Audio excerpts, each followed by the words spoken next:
Alrighty, we're live. Hello, hello, hello. And again, this game does not. Katawa Shoujo does not like being tabbed out of. Hello, my dear. Welcome to the stream. Just make sure my drink is ready. There we go. OBS takes a while to notice it again once it does load back. My throat is still a bit sore, but it's getting better.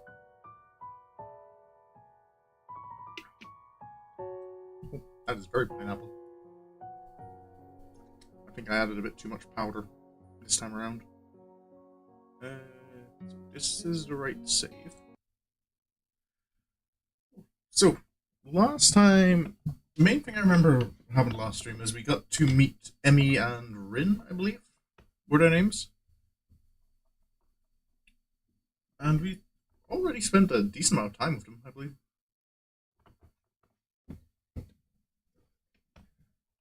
Hold on, I need to... It's been like this for the last wee while, but I need to get like a cushion or a pillow or something for my chair, because I'm kind of wearing out the seat of this chair. It was secondhand when I got it, and I've been using it quite a lot since. It is becoming quite uncomfortable to sit on. I will be back in 2 seconds.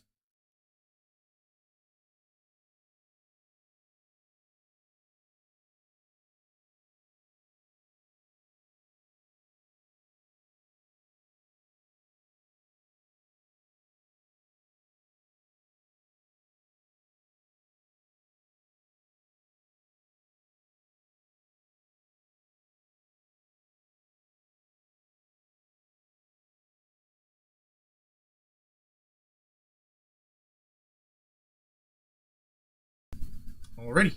That is a little weird. It's given me like an extra inch of height having the cushion. Oh, yeah. Also,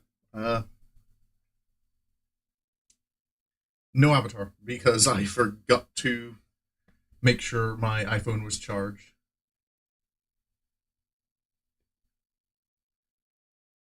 But, well, yeah, we'll just have to make do without the avatar. So yeah, the last event I think was we went to the rooftop and had lunch with Emmy and Rin. I can actually, I can check that, can't I? Text history. Ah, yep. We just finished the lunch and was heading down. Yeah, the lunch bell. Yeah, lunch bell had just rung. Oh. Is there just no audio playing at the moment, or is my headphones disconnected? Oh, I'll find out soon enough, I'm sure. The afternoon class passes. Once again, I find myself without a plan for something to do after school, so I head to the library to return a couple of the books I finished reading. Walking inside, I see that there are about as many students here as there were on Tuesday, all the more evident from the almost total silence enveloping the room. Oh, that does sound like I'm not getting audio through. There we go. My headphone cable, I think, has like a frayed wire inside it, so sometimes if it moves too much, the audio starts cutting out, and I have to adjust it.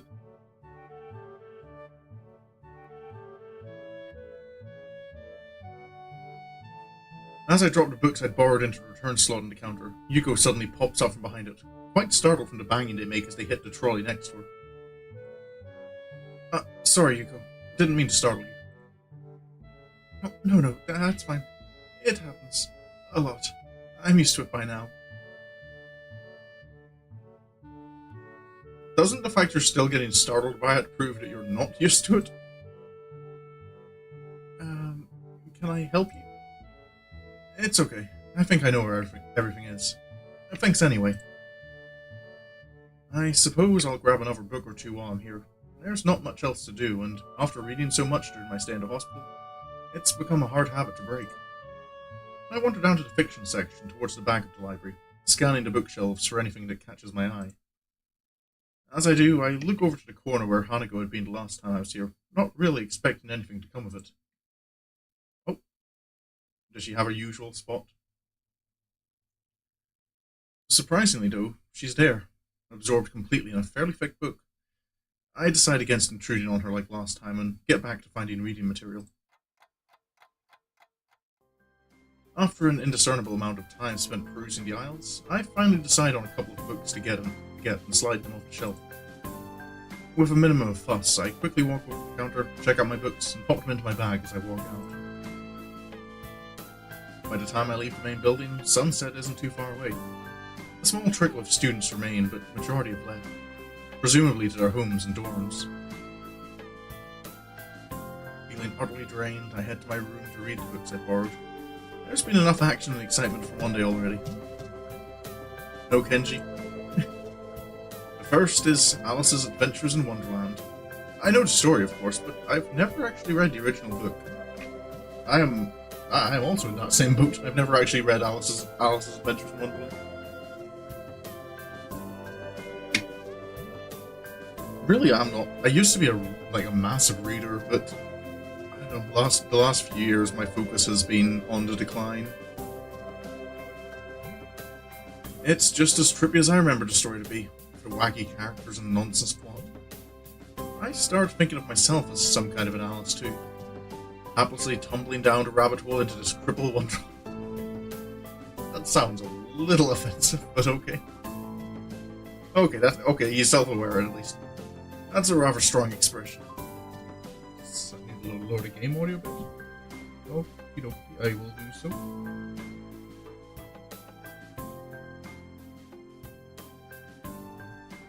How's that, or is that still too high?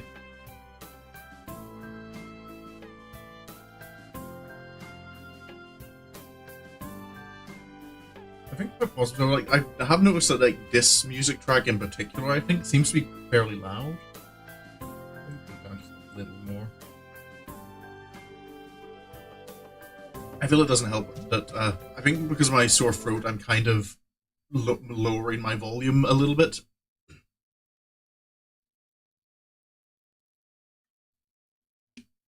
When I talk. Now I just need to wait for the stream to catch up. Okay, there we go. Okay, that's a rather strong expression. Still, the isolated location and the overt way the school accommodates to absolutely everything is unsettling. It is like another world. I wonder why I can't shake the feeling of being an outsider like Alice, despite most everyone being so hospitable and friendly with me. Turning another page, my mind starts drifting further away from the book. It's quiet. I can hear my heartbeat thumping against the fabric of my shirt. For some reason, it makes me feel really bad, like it does. For some reason.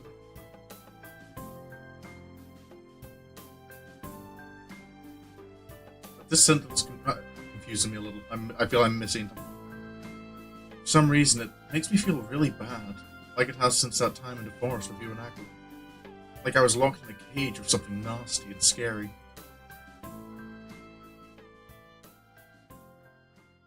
I put the book down for a while and stared at the ceiling, taking my time to shake off the feeling. 200 pages later, I fall asleep. That's a lot of reading. Oh, new day.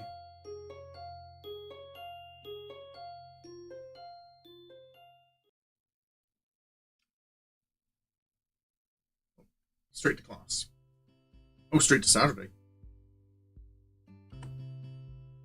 The students roll into class for the Saturday morning session, each and every one of them sporting the tired eyes of people who have worked through the night. With only a day left to prepare, I suppose it's not so surprising. Thankfully, we only have to suffer through classes until the lunch break, and then our time is our own. Muto lurches into class in a tired stagger. I suppose students aren't the only people here that enjoy their late Friday nights. Without saying a word, he scrawls some page and question numbers on the board and slumps down at his desk. It's completely atypical behavior for him, but it appears that no one in the class is going to call him out on it. Wordlessly, the students shuffle their textbooks into position and get to work. Not wanting to break the trend, I do the same. Fatigue has made the classes antisocial. Not a peep is heard among the ruffling papers. That can partly be attributed attributed to the two empty seats beside me. For some reason, Misha and Shizune aren't present. Probably doing council work for the festival. It's very quiet without Misha present.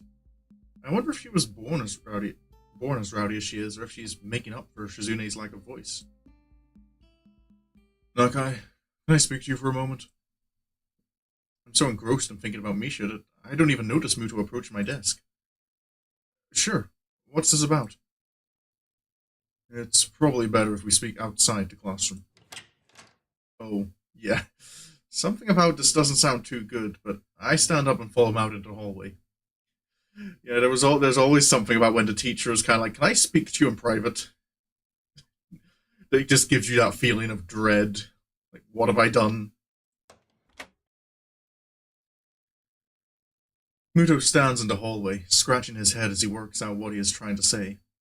Not knowing what's going on, I wait silently. I heard from the school's head nurse that you had an incident the other day. Ah, so it's about that. Well, kind of, but it's not anything to be worried about. Yes it is. Anything that can endanger your health is something to be worried about. We try our best here to prepare you for life here. Part of that involves knowing your limits and how to work around them. It would be remiss of me if I didn't speak up about this. Can I speak? Yeah, can I speak? Yeah.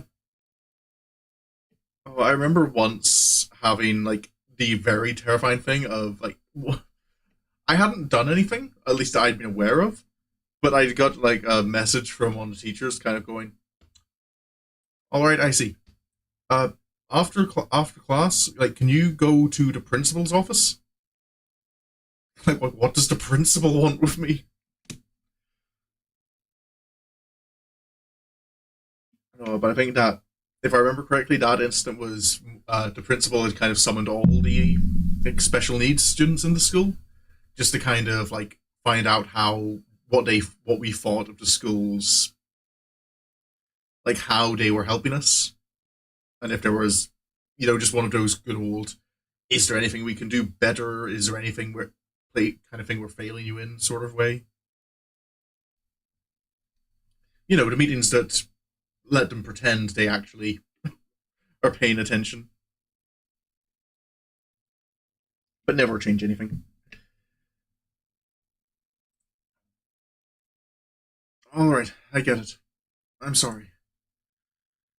Muto closes his eyes in frustration, and I realize that this probably wasn't the best thing to say.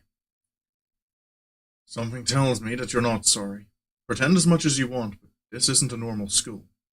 A lot of people have put in a lot of time, effort, and money to make sure that you and every other student here can have the same level of education as your peers. For you to abuse that by throwing out advice, especially medical advice, is plain selfish. I'm not quite sure if this is actually how he feels, or if it is some act that he's practiced many times to guilt trip students into doing the right thing. Either way, it's working. I understand. This is all new to me, and I apologize. I know my limits now, and I'll be sticking to them. Muto appears to lighten up a little, satisfied that his message has been received. So then, on to my next question. How are you finding your studies? I understand you were laid up for a while. We're not too far ahead, are we? I don't really think so. I tried to keep up when I was in hospital, so it hasn't been too hard. Muto taps his chin and raises an eyebrow as he absorbs this information. Excuse me. My throat is still sore. Is that so? I suppose there are still students out there who realize the importance of learning. I wouldn't go that far. I was only trying to keep myself occupied in my little life support prison. Well, yeah, you've got to keep up with these things, right? That's exactly it. One wrong move in this world and you're left behind, right? Right. Wouldn't want that to happen. No, you wouldn't. Every week there's a new scientific discovery. Most of them mean nothing to the layperson, but any one of them could be the key to the next big thing. I'll keep that in mind. It's obvious that Muto's serious talk is over. The way that's capitalized like it's a TV show or something, like a title. And he's gone back to his standard, slightly scatterbrained approach to life. I think, in hindsight, that I prefer him this way. He's slightly more predictable in his unpredictability. Well then, I think that's all I really had to say. Let's get back inside, shall we? My relief at that suggestion is insurmountable. Sure, you're the boss, right? Muto pauses for a moment. I don't think any of my students have ever said that to me before. For an instant, I consider replying to this, but something deep within me tells me to shut my mouth and get back into the classroom.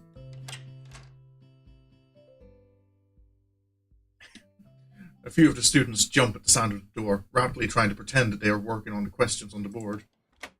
Some don't even bother, their heads slumped on the desk as they nap. Thankfully, it would appear that Muto does not even notice them.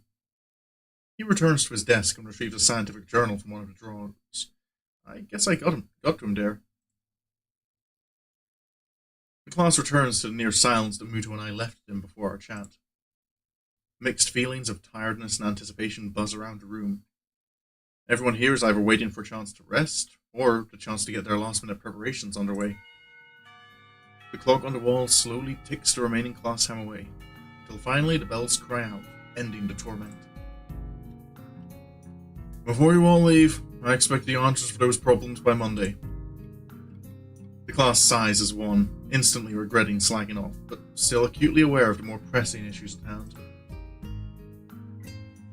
The classroom empties in a blink as everyone rushes to their last-minute festival preparations.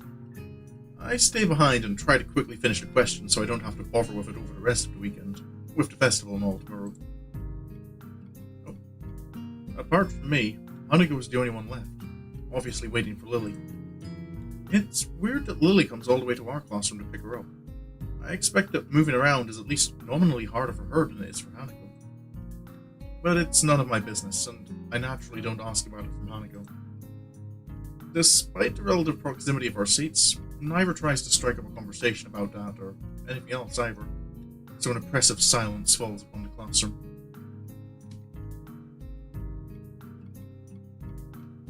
Time passes in silence. It's probably just 15 minutes or so, but it feels longer. I turn pages of my notebook. Hanako turns pages of the novel she's reading. My pencil lead splinters against the paper just when I was about to finish a paragraph. The sounds of my irritated sigh and subsequent fumbling around for sharpener feel like they're breaking the mood in the classroom. Hanako keeps her eyes firmly away from my direction. Before long, Lily's tall figure appears in the doorway. Hanako? Her name is all it takes to make Hanako jump up from her desk and run to Lily.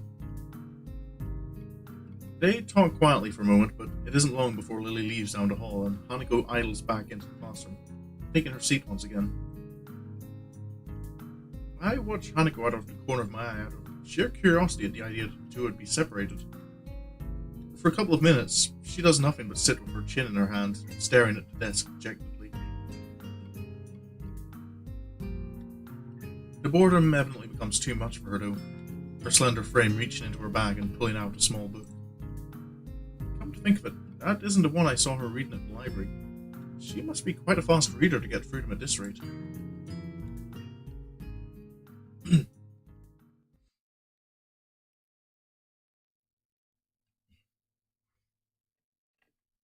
After about 10 minutes of restlessly shuffling in her seat and trying to read, Hanako closes her book and leaves too.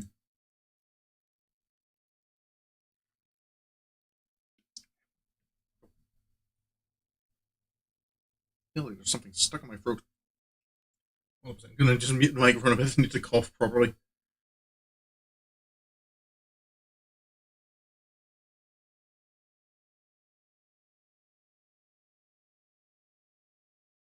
Okay, I don't know if that helped, but it's something. As should I, since the assignment is all but finished, and there's nothing else to do in the classroom. Not that I have anything to do anywhere else, either. The school is a beehive of activity, but nobody pays me any heed.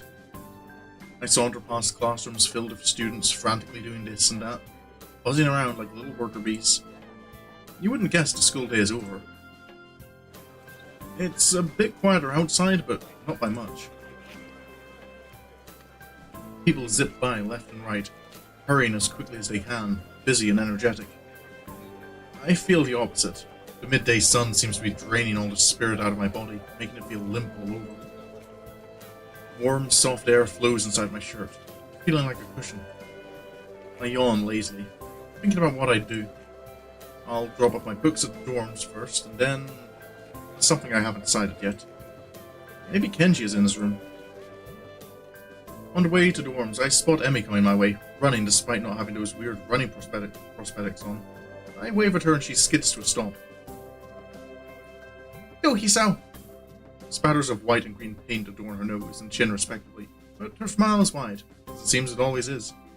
Is she helping Rin? She leans closer to me, amplifying the feeling she's examining me. What you doing? Nothing really. I don't have anything to do for the festival, and everyone else seems to be doing something important. That's perfect! Then you can help me and Rin. With the festival preparations?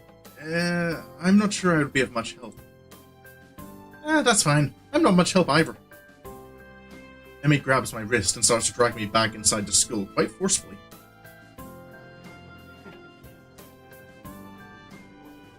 Wasn't Rin's project like the mural? Even her walking speed is more like jogging, making me stumble over myself simply trying to keep up. The stairs slow Emmy down a little bit. Maybe it's hard to climb with her legs, or maybe she's finally run out of breath. We go all the way back to the third floor into the seniors' hallway, ending up where I left 5 minutes ago. I could just as well have stayed here waiting for Emmy had I known. So, is Rin still working on the mural still? That's right. She needs all kinds of paints and brushes and stuff, so I went to get them from the art classroom. And you need me to help with that. Well, Rin told me you already helped her, so I thought you wouldn't mind. I see. So, thanks to Emmy's flaky logic, here I am again, collecting stuff from the art classroom for other people. And the room is empty apart from ourselves, and the lonely specks of dust floating in the air. Emmy skips straight away to the back wall, digging out a tiny crumpled piece of paper from her pocket. While she tries to make sense of the scrawled handwriting, I take a closer look at the materials lying around here. Dozens of paint cans and bottles are arranged onto shelves in a most unorganized fashion. Some look like they've been left there for several decades, relics of previous art club generations. Next to the heavy stacks of neatly piled drawing paper are boxes full of different sized brushes and unsorted crayons. The smells of paint, turpentine, and fresh paper float into stale air, mixing in my nostrils to form that unmistakable scent of art.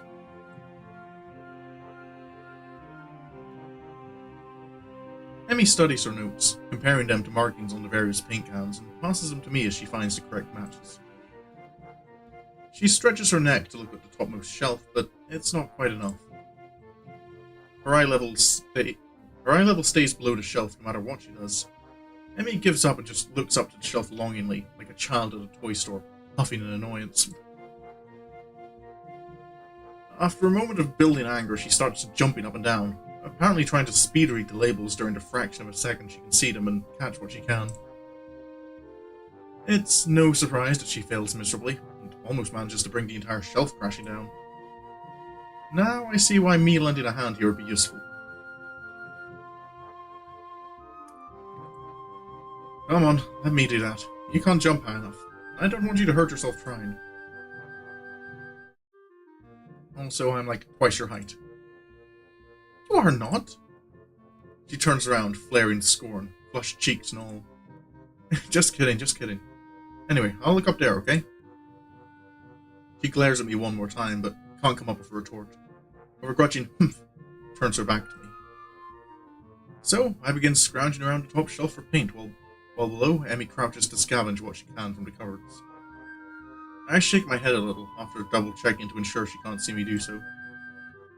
Emmy having a complex about her height was a surprise. I wouldn't have joked about it otherwise. She seems easygoing, but I guess everyone has their weak spots. Only after we have almost all the items collected and spread out on a desk like treasure hunters spoiled, do I realize that it wasn't necessarily the height jab who got her riled up.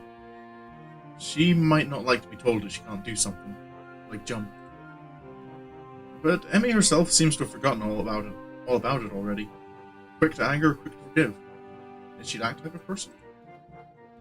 At least she doesn't seem to have taken anything to heart as she chatters away happily while we pick up the rest of the items, and then make our way back to Rin.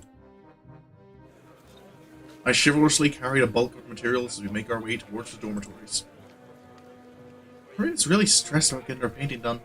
It's her own fault, though. She should have started earlier. Is she going to make it? No idea. It looks good to me, but with Rin, you never know what's going on. I found her this morning lying in front of the dorm in fetal position. She hadn't slept all night.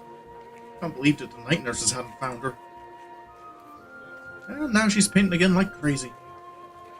Yeah, I've noticed that she comes off as kinda unhinged, so to speak. Emmy giggles at that, as well as my likely too obvious awkwardness. I don't mind it. She's just a little weird sometimes. On that, I can agree with her. Unlike me, Emmy seems to be cool with Rin's, or whatever it is that feels so off about her. Still, they don't feel close like Misha and Shizune do. With them working as a single entity sometimes, it's hard to say where one ends and the other begins. Even though they're so different, just like Emmy and Rin are. And Rin is the most different of them all. Different from anyone else I've met. Yeah, I guess she's a very unique person. I return to that word again, as if it encompasses Rin's personality by itself, but really it's just a substitute for a lengthy description of her oddities. Emmy giggles as I grasp about for a properly descriptive word. Yeah, she's just weird. You know, earlier, she just spent half an hour sitting on her box and stared at her toes. She giggles it again in a way that makes me think she doesn't know what's funny about it, it just is. All that time. The working area is a mess, but the mural itself has taken over even more of the wall since I last saw it. The disfigured human figures have been mostly coloured in tones of red, pink, and orange. Weird, imaginary things populating the spaces between. It looks nice. I can't think of any word that would describe the work concisely and comprehensively, so I settle myself on a nondescript nice. But honestly, it seems that the area around the wall becomes untidier at the same rate as the mural progresses. The ground is littered with dozens of paint cans, various art supplies, and empty soda bottles. Rin herself is in the centre of this chaos, standing there looking very cozy, as if she was a natural part of the scene. Her pant legs have been rolled up to her knees, exposing her thin legs, which sport a drying spectrum of war paintings, similar to those on Emmy's face. Emmy sprints to Rin ahead of me and gleefully jumps in front of her. I'm back! That was fast. Did you run in the corridors again? Isao helped me. Emmy points victoriously at me. Rin turns around, following Emmy's finger with her eyes, looking at my general direction. She nods absent-mindedly at me. She looks like she hasn't slept since last night. A vacant, glazed stare that's focused slightly off me and movements like in a slow-motion movie. Hello, Isao. Thank you for the help. Don't mention it. I just did. Never mind. Looks like you've made progress. Looking good as far as I can tell. But now you get more bad luck. I know, but I'm willing to take the risk. That's a very nice thing to say. For me, of course, not for you. This is why artists are always unlucky. They have to constantly look at their unfinished paintings. So artists can't find romance, their favourite TV shows are cancelled, or they die young because of an unspecified disease. It's a deep and mysterious law of the universe. Unless they are blind. She considers this for a while, looking like she's going to fall asleep. There's a boy. At the art club, you see. Blind boy. So he doesn't see. Oh yeah, I think Ren had mentioned him before. Yeah. You already told me. I glance sideways at Emmy, and she glances back in a way that tells she has heard this one before too. Neither of us says anything to Rin, though, so she continues her monotone soliloquy like an unfunny stand-up comedian. He should become an artist. No bad luck, guaranteed. Don't you think that would be a good idea? That only blind people should become artists? No, not as such. You might have a point. Abandoning this train of thought, she turns again to consider her work and starts humming a tune that I think I recognize, but can't remember the name of.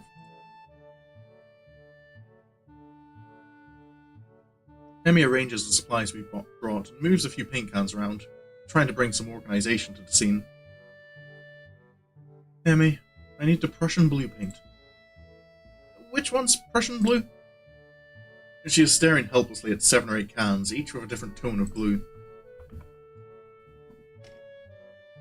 It's the one with Prussian blue paint in it. Jeez, Rin, you're not helping at all.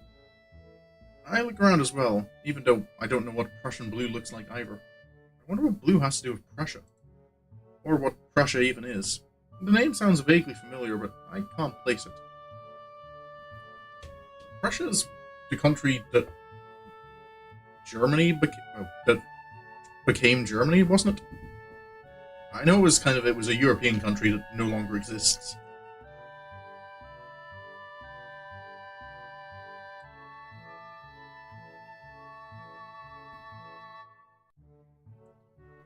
While none of the blues look more Prussian than the others, the small print on the labels is legible enough to determine that none say anything about the contents being Prussian. There is no Prussian blue here. We need to go get more then. I open my mouth to say that actually we're not both needed for such a simple task like finding another pot of Prussian blue, but Emmy's already grabbed my arm and started dragging me off. I waved to Rin, who doesn't seem to have noticed that the two of us are even leaving. Well, she'll notice when she goes for her Prussian blue and finds out it's still not there. Maybe. Back up we go. Probably not, actually. While I'm busy thinking of how weird Rin is, Emmy's been dragging me back to the art classroom. I feel myself starting to run out of breath. What's the rush? Huh? Emmy's giving me an appraising look, as if she's trying to figure something out.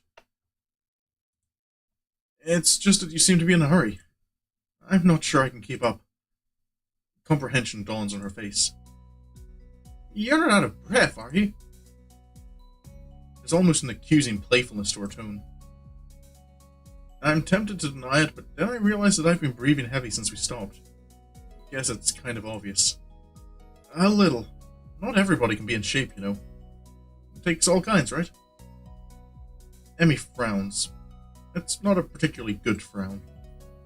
That is, I should get in shape?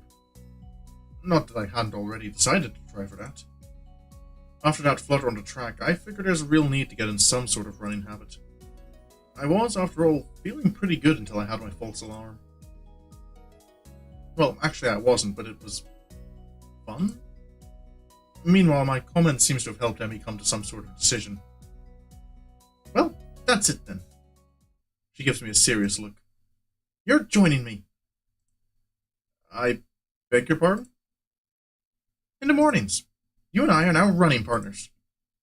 I've got a routine all planned out. In fact, she produces a crumpled sheet of paper. I've got it right here with me. I take the sheet of paper and give it a once-over.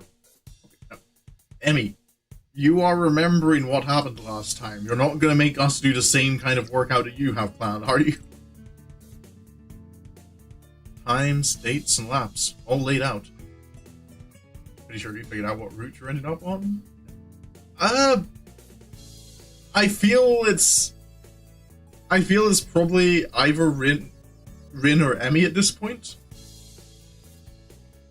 But I'm not quite sure enough about which one. No, the fact you're saying that during this scene makes me feel like you know it's Emmy.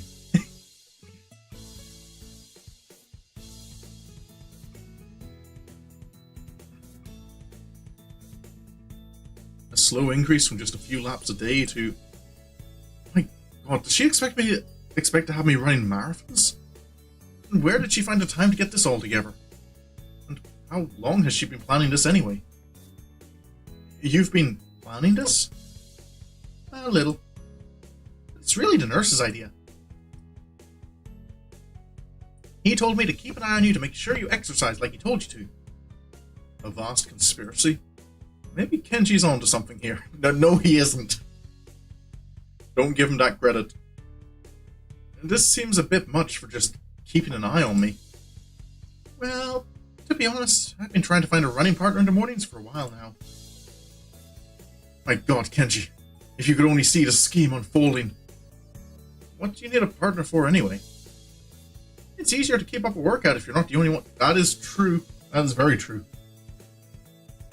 It is much easier. It's much harder to like focus on things like that if you're trying to do it alone.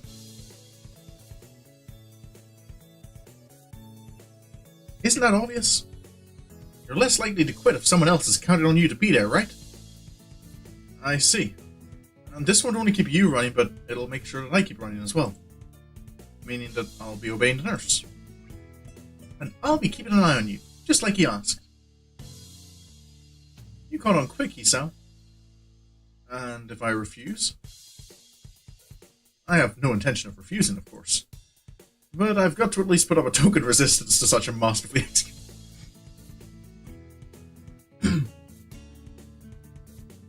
Oh boy. Throat is feeling really uncomfortable.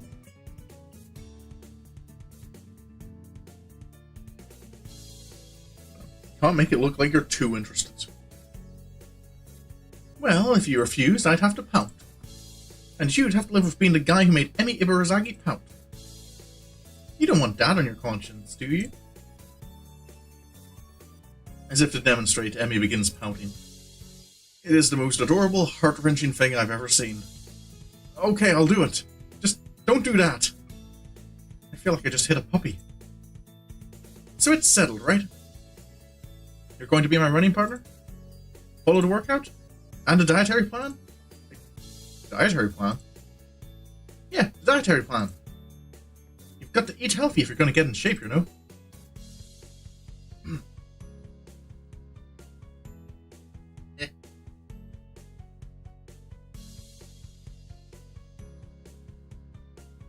Why's my throat like this?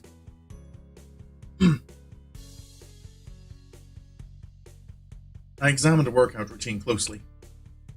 I don't see a dietary plan on here. Oh, right. I forgot to give that to you. Another crumpled sheet of paper is produced and handed over. It's somewhat less detailed.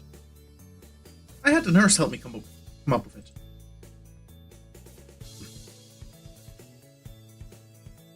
The amount of dedication that the nurse has to keep me in good health is pretty overwhelming.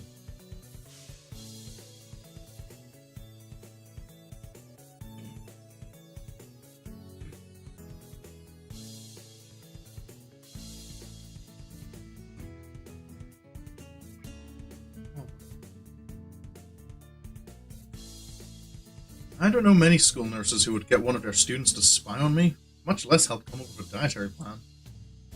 Then again, I guess I'm not in a normal school, and maybe that's not such a bad thing.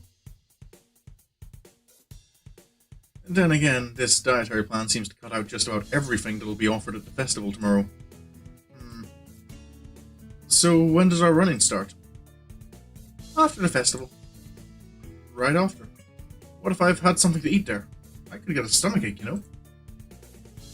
I meant the day after the festival. I knew that. Wasn't there something we were supposed to be doing? Oh, I guess we should get that paint for Rin, huh? Oh, no, it slipped my mind.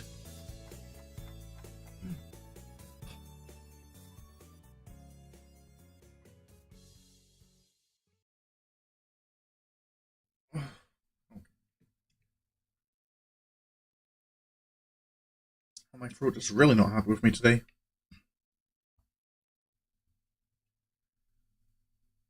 By the time we get the paint and get back to the mural, Rin's already wandered off. Oh well. Emmy and I both decide to part ways there, leaving the paint on the ground. Rin will find it. Whenever she comes back, anyway. Festival's tomorrow. I'm actually a little excited for it. At the same time, the week's left me feeling pretty tired, so I read a little and then go to bed.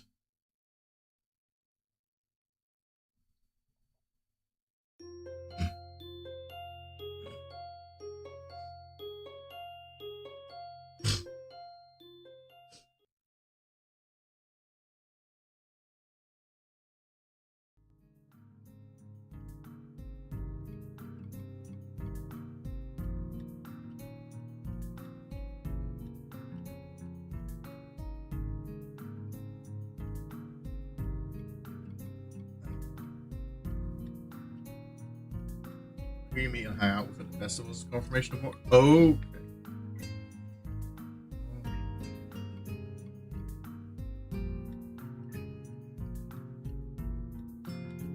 Part of me hopes I'm up for this. I need to close my window. It's raining outside and my fan is blowing rain onto me.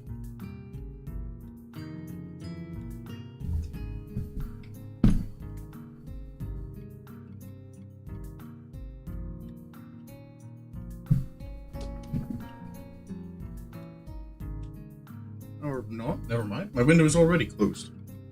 Where am I feeling water dripping from it? Maybe it's just phantom. I'm just imagining it.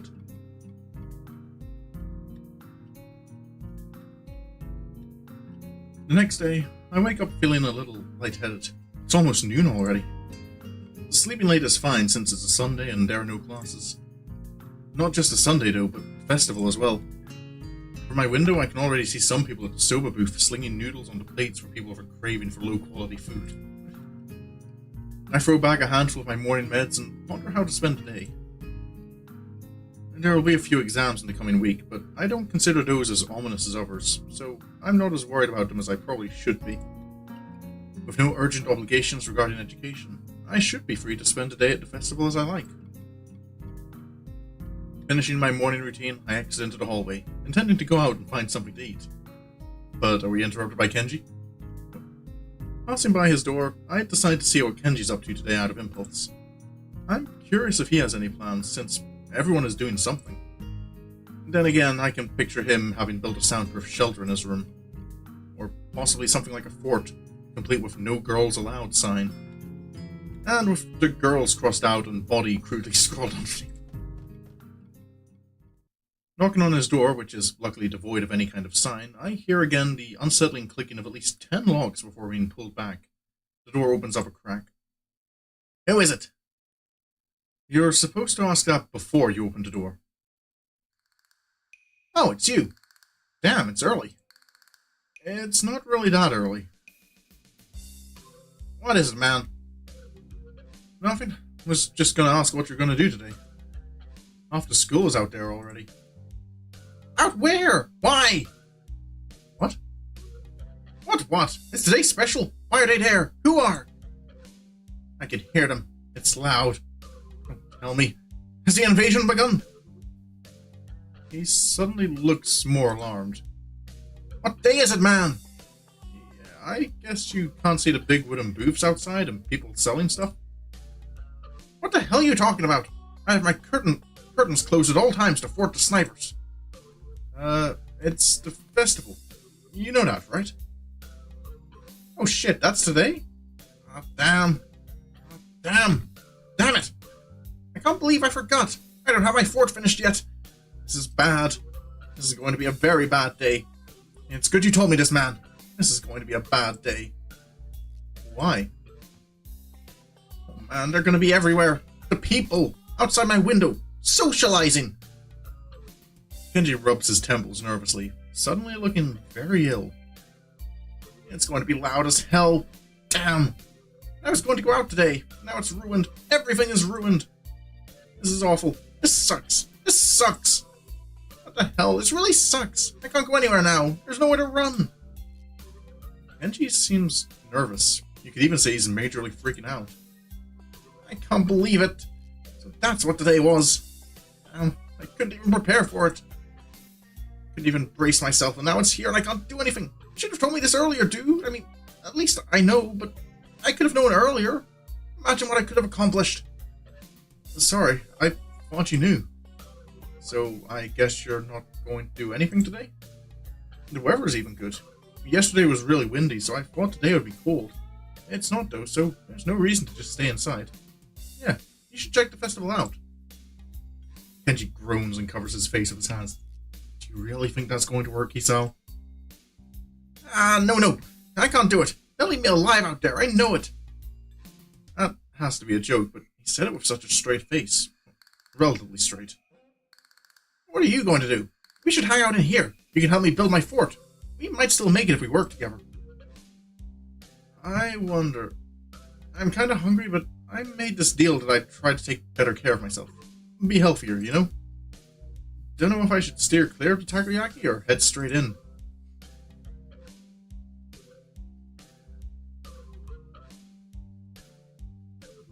Deal? Sounds ominous. So what are you getting in return? Nothing, I guess? It's not that kind of deal. You know Emmy from our year? We kinda agreed to watch each other's backs, and... Hey! The shrill scream and the expression of abject terror in Kenji's face chill my blood. It's as if I told a Catholic priest I sold my soul to the devil. Her? You sold your soul to the devil and didn't get anything in return? What the hell is wrong with you, man?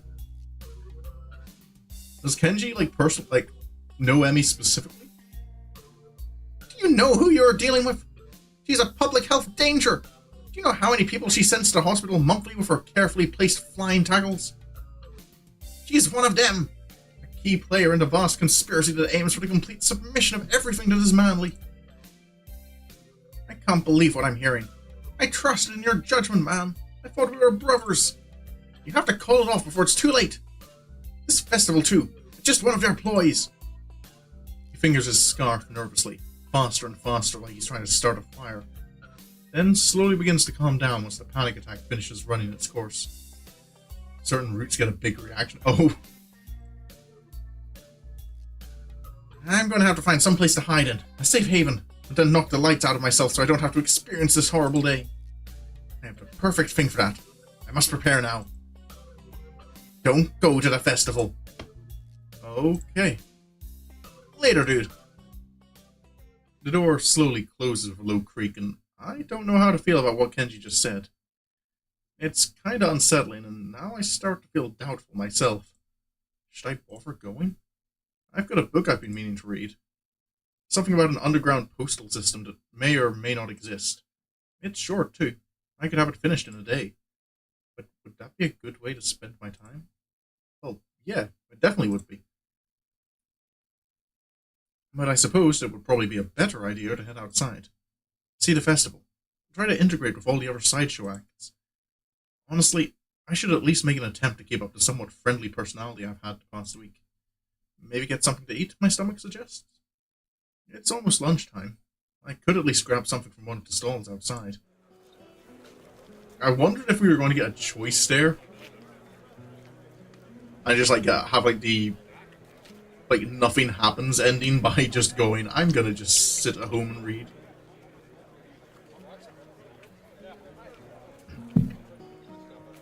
I'm soon outside, surrounded by various students and people who may or may not be their parents.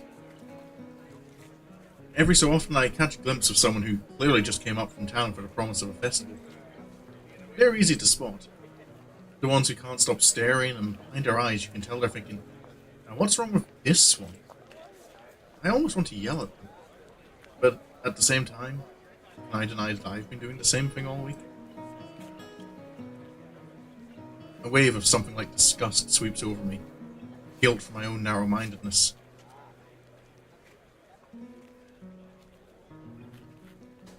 I suppose that's always the important thing. Sometimes I feel like narrow-mindedness isn't necessarily a bad thing. The bad thing is not acknowledging and changing. Because I feel in some cases like it's natural for people to fall into that habit. It's a problem when people are kind of like, dig their heels in and refuse to kind of make any shift about it.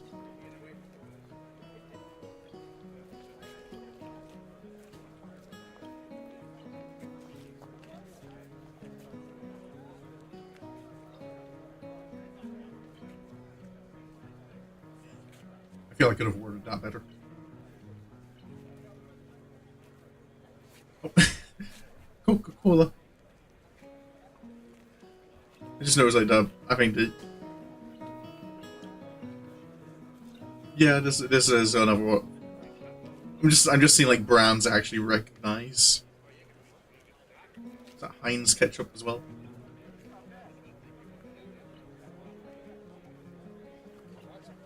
I push the thoughts aside, concentrating on the pangs of hunger that burn my guts like a wildfire. The scent of something fried leads me to the promised land, where I can get some lunch. I'm just getting my order when a loud voice interrupts me. Hey, what the hell are you doing? Having lunch? Breakfast? You mean you just got up? Suddenly sleeping all morning feels like a crime. No, I meant lunch. Honest. She's not buying it. Brunch? That's not a healthy breakfast at all. She snatches my food out of my hand and glares at me. What the hell is this girl doing? Hey, that's my breakfast. What happened to it being your lunch? That's my... Whatever, it's my food. Emmy places her hands on her hips and begins lecturing me. Did you really forget your dietary plan already? You need to be more conscious of your health, Isao. What about your heart? My heart's fine the way it is. Mostly. All I get in response is a roll of the eyes. I doubt that. You wouldn't be here if that was the case, you know. The girl's got a point, of course. But I'm not about to concede it. It's not that bad of a heart. It certainly can handle a little grease now and again. Yeah, sure, and it handled a little running just fine, too. Emmy seems unconvinced. Not surprising, as I haven't even managed to convince myself. Maybe, but not if you're sleeping the day away all the time. A devious look suddenly crosses her face. Of course, if you'd been following a routine from the beginning, you wouldn't be in this situation. Hey, I've had a pretty eventful week, you know. For example, I almost died. There was a lot of meeting people, and then I was on a roof for a while. Which is no excuse for slagging off, you know. A little near-death experience is no excuse for skipping basic exercise. Like running in the mornings. She nods as if something important has just been decided. So it's settled then. You've seen the error of your ways and are willing to adhere to my routine, right? I'll see you bright and early in the morning? We'll be running buddies? You know, you already convinced me yesterday that this was a good idea. You don't need to convince me again. Not that I did a good job of being convinced. She's right about eating healthy, after all. And here I am ordering up something grossly unhealthy. But delicious! There are more important things than deliciousness, aren't there? Like, staying alive?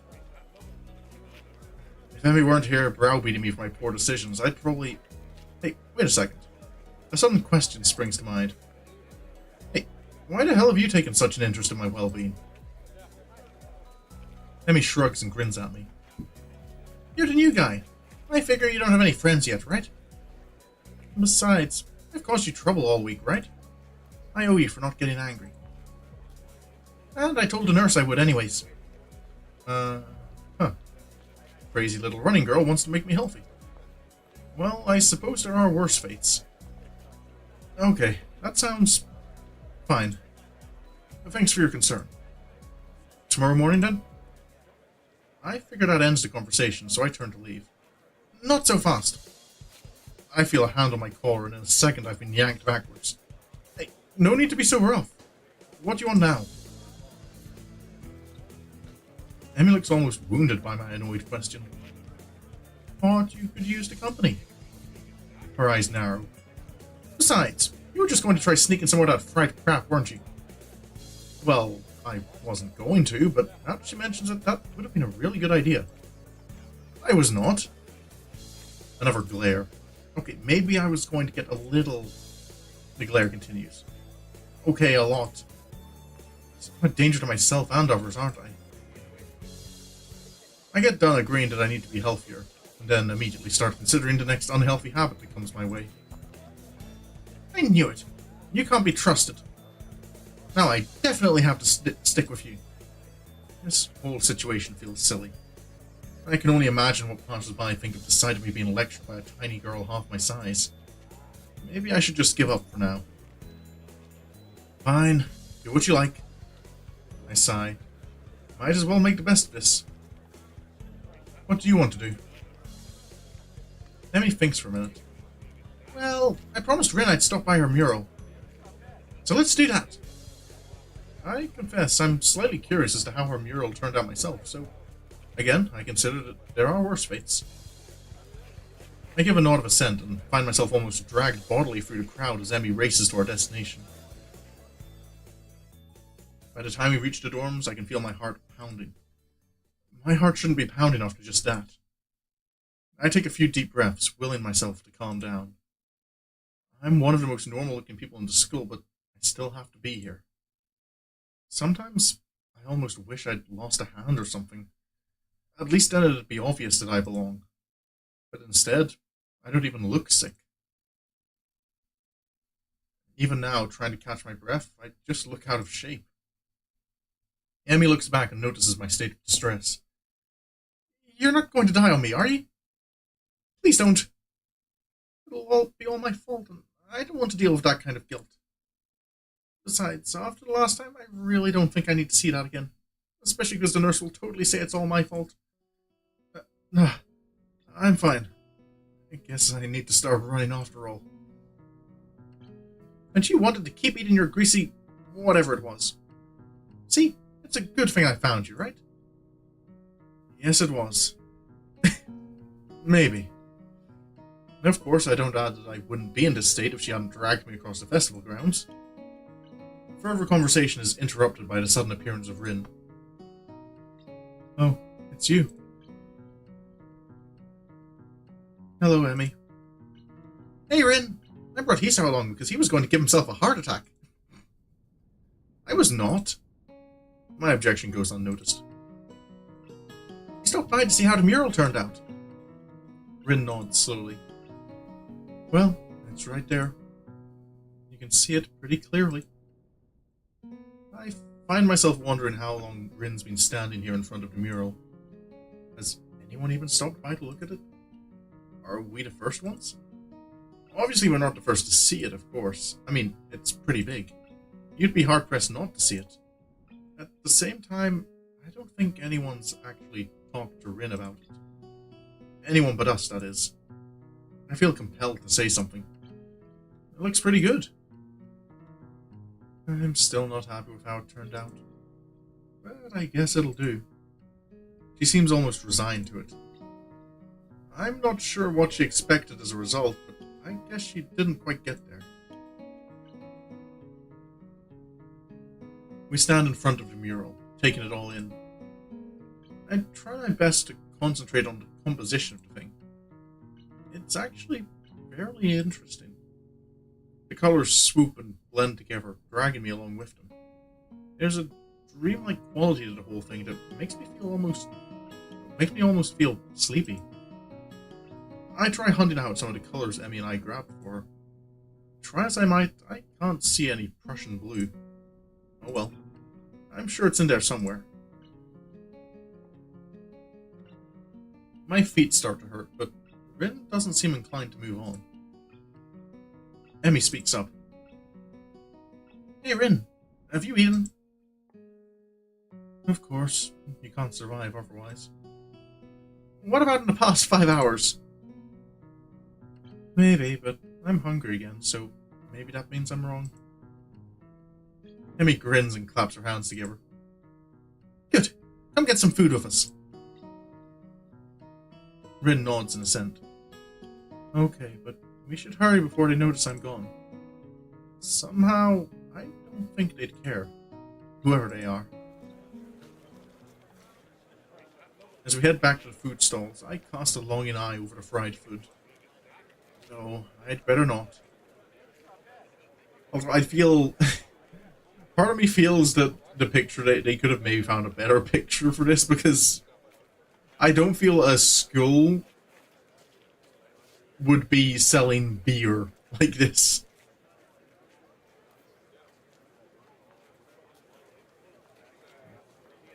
I'm pretty sure Emmy wouldn't let me anyway. We find a nice spot on the grass and sit down to eat our purchases. Well, my purchases anyway. Somehow I've wound up paying for all the food. Surprisingly, my unfried food is pretty good. Maybe it's for the adults. Maybe, but it just kind of makes me... I don't know if you'd sell it. I don't know what the rules are in Japan, but I know, like, here in the UK, like, you need a special, like, specific license to sell alcohol on a premises. And I get the feeling that schools probably wouldn't be licensed to sell alcohol.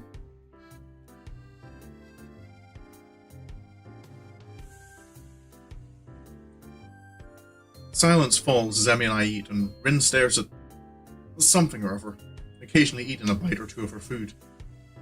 I finish my meal first and lay back on the grass. Emmy glances up from her food. Tired, he said? A little, I guess. Well, don't oversleep or anything tomorrow morning.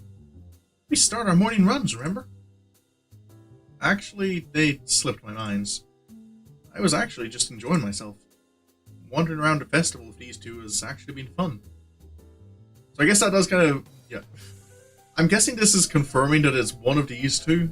I feel the story is leaning more towards Emmy so far, but I don't know if, like, maybe I'm going to get a decision to influence that. Or if it's already set in stone. Yeah, I'll set an alarm. You'd better be there. I'll get angry if you aren't. God forbid. I don't think God comes into it. Unless there's some kind of freak accident and your alarm clock shorts out. It's already set now? Oh, okay. I'm trying to remember, like, I don't feel I've had, like, many decisions to...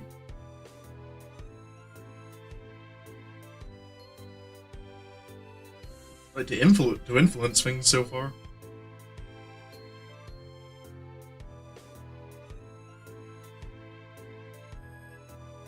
That might be a random act of God. All decisions from the beginning? Okay. So at this point, is it just linear now?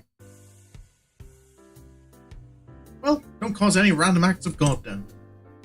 A plan forms itself in my mind. It's a plan that makes me feel kind of guilty, but I throw it into execution anyway. Damn it, I've earned a little fried food. And anyway, I'm going to start running tomorrow, right? Told you to each one, man. No, you did say that.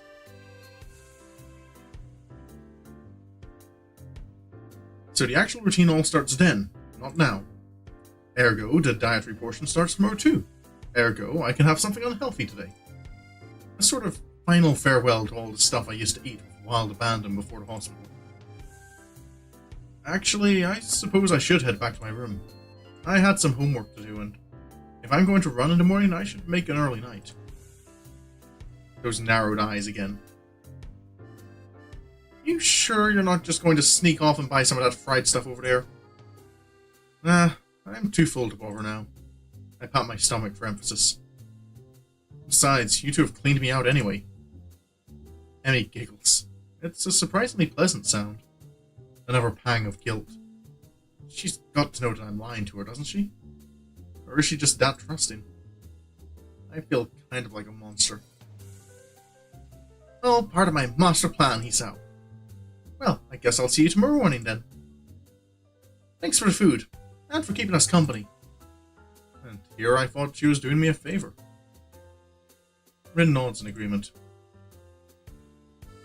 I won't say see you tomorrow, because that would be like predicting the future, and I'm pretty sure I can't do that.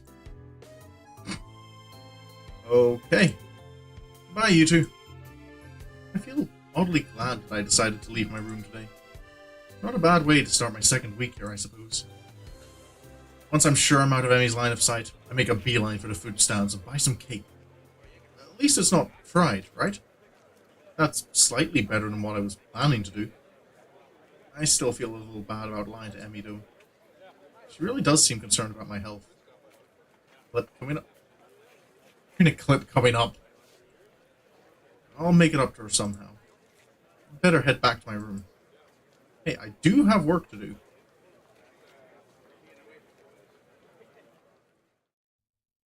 My book waits for me, and I flop onto my bed and I read through the fireworks display.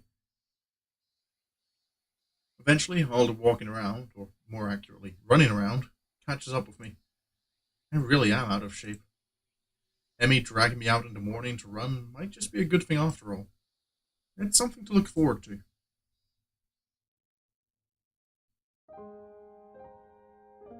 Oh.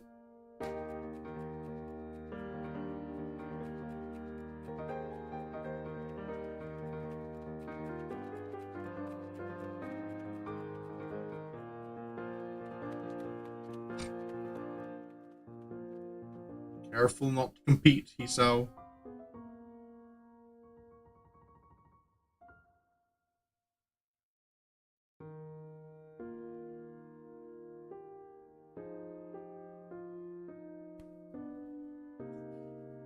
You're getting help whether you like it or not. Okay, so I guess I've got Emmy's route.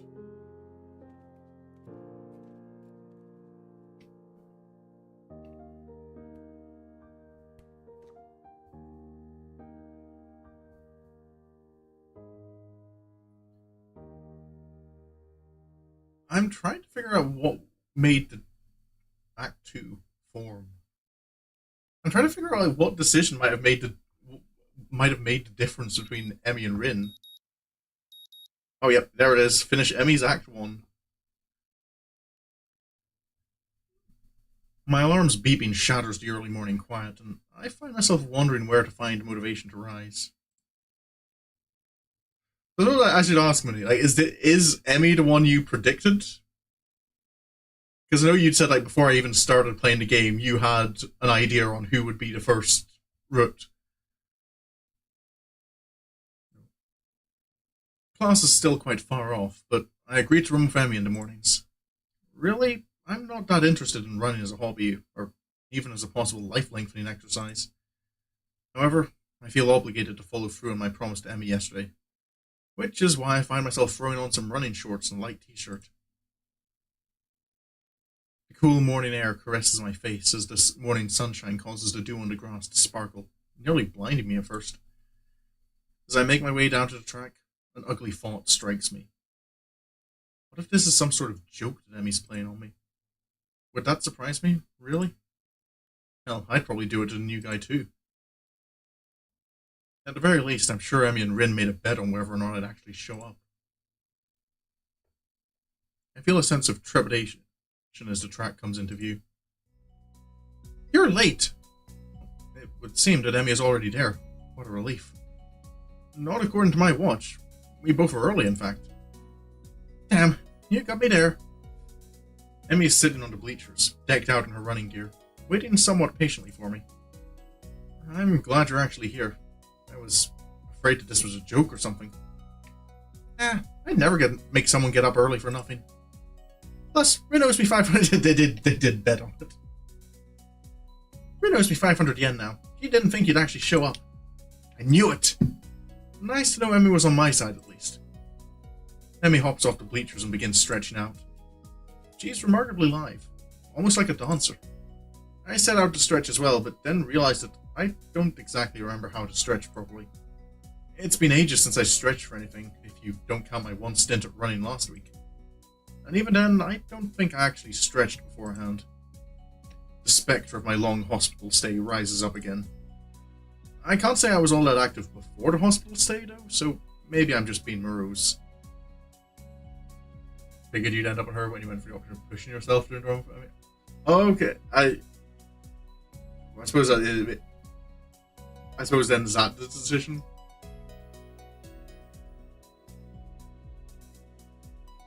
Yeah, you said you figured I'd end up on her route at that point, but I know you had said you thought you had an idea before I even started playing the game. I'm curious as to who you... like, is Emmy the one you fought, like, initially?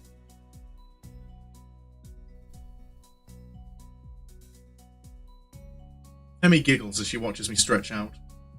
No, Hisao. I've got to hold it for longer than that. I'm trying. It kinda hurts a little. That's because you're out of shape. You've got to get some flexibility in you, like this. Your initial guess was Hanago? Okay. I don't know, Hanago just... I don't know, I don't feel like bothering people who, like, seem like they want to be left alone. To demonstrate, Emmy reaches down and puts her head through her legs. God bless you, Emmy. I see. Is that the sort of thing I should strive for? Of course. Flexibility is super important. Oh, it's important for any runner. You'll be able to go faster the more you stretch out. That makes no sense to me, but Emmy seems to believe it's true. With Emmy's help, I managed to stretch myself out properly. I can't help but notice that when she thinks about how to explain things to me, her mouth scrunches up in concentration. You usually go for the shy, quiet types in games like this? Maybe in games like this. How many games like this... I'm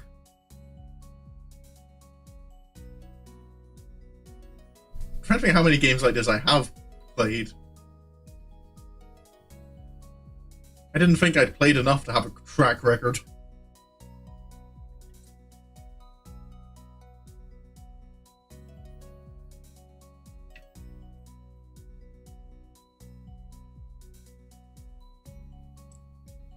It's adorable.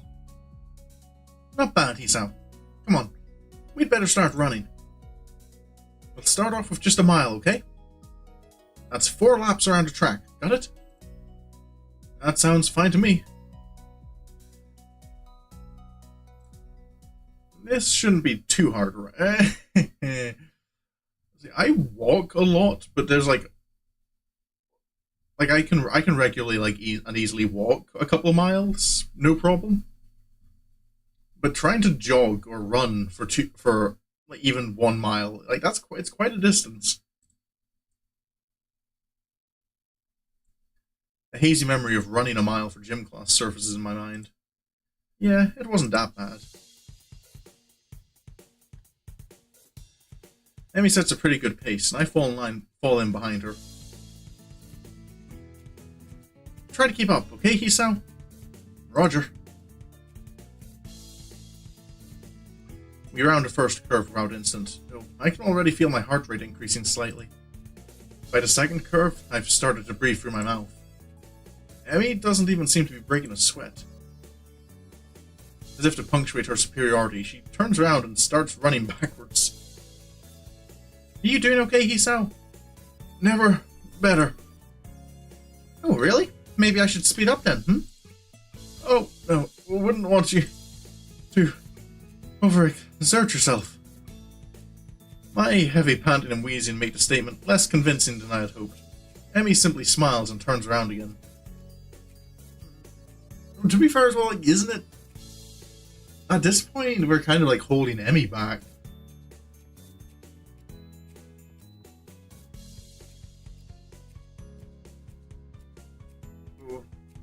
Because yeah, it's not really going to be much of a workout for her if she's not like pushing herself to her own limits.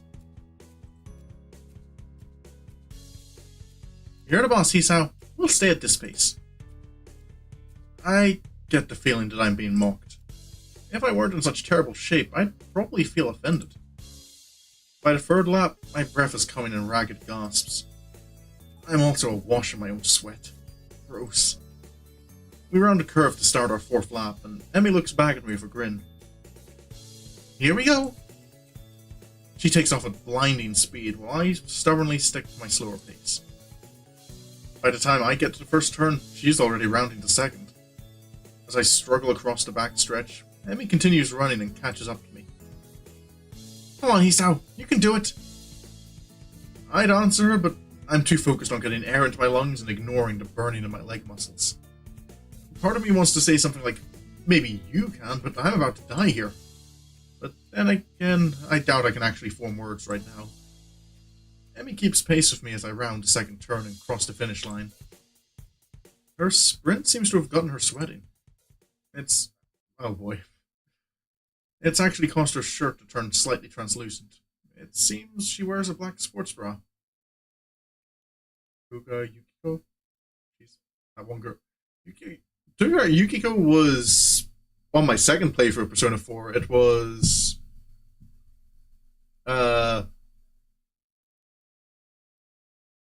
Chie was my,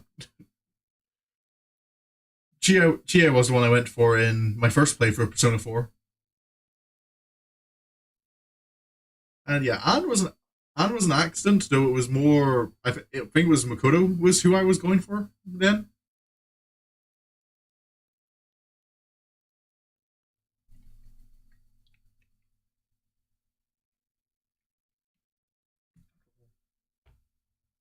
I'm trying to think. I don't really think like Persona 5 has like a shy, like really a shy, quiet type.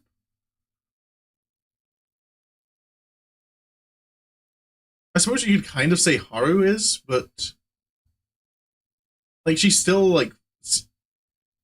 seems to be like sociable and outgoing enough. Yeah, yeah. Haru was kind of shyish. And, oh yeah, Futaba. How did I forget Futaba? Yeah, no, Futaba definitely was the shy one of the group.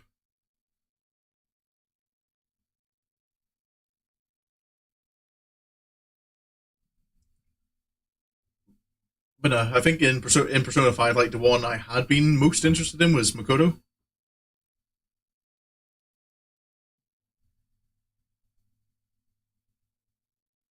Guess your taste is more varied. Yeah. I think it just depends on like the individual character themselves.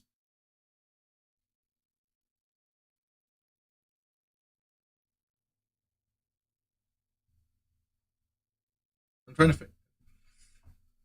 It's trying to remember like the specifics of like what about the character kind of.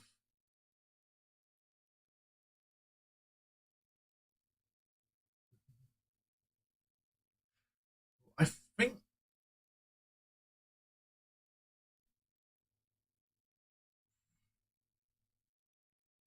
I can't remember.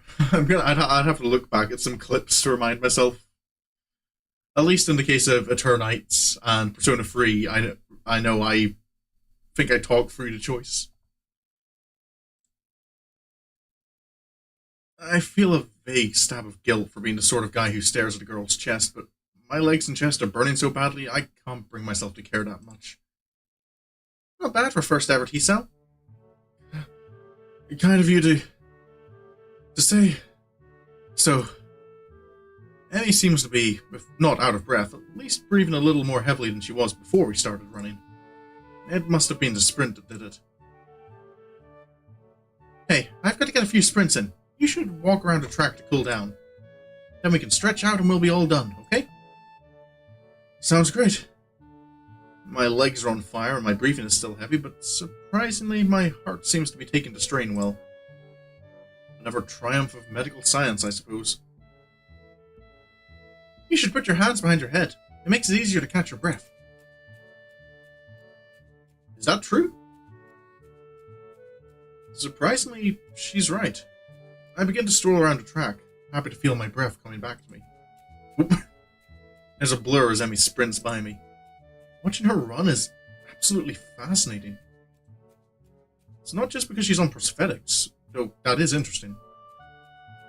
The really interesting thing is the way her face changes. I can only catch glimpses of it as she runs by, but her eyes seem to come alive with sort of fierce joy. It's as if there's nothing else in the world but her and the track. By the time I've gotten to the final stretch, Emmy seems to have finished her sprinting. She's breathing heavily now, but she's wearing a satisfied grin on her face. She waves to me cheerily as I near her. Feeling better, right? Actually, yeah. Do you want to take another lap around with me? I've got to cool down too, you know. Part of me would rather sit down and not move, but something tells me that that would be a bad idea. Besides, if I sit down, there may be no getting back up again. first written this with Shizuna, you liked how assertive she was. Yeah, you would like that, wouldn't you? Oh, I kind of wonder, something I noticed on Steam, is Emmy Root your current... Yeah, I was about to say, I noticed that the last achievement you earned was that complete Emmy's Act 1.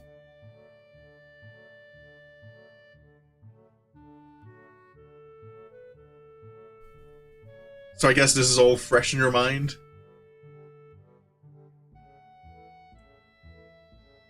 Sure, why not? Emmy's got her hands behind her head now as well, which makes her seem very relaxed. The position of her arms also pulls her shirt upwards ever so slightly, so that I can see a small strip of her belly. I do my best to act a gentleman and not look, but the contrast of her skin against her red running shorts is rather arresting. So, how do you feel, Hisao? Surprisingly good, actually. I'm sore and tired, but surprisingly good. You're also that person who goes back to old saves to pick the bad choices and get them out. How bad, for that hunt. Yeah, I'm not too fussed on 100%. I'd only be bothered with 100%ing games if I knew I could get it on all games I play. But I know there are some games where I'm kind of like, no, I'm not getting that achievement.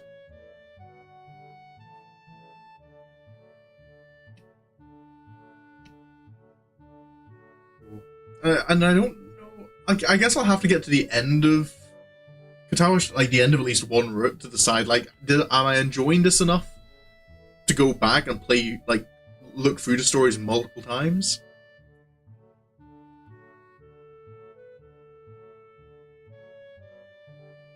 You've only done Shizune's, Lily's, and Hanako so far. Hanako has been the...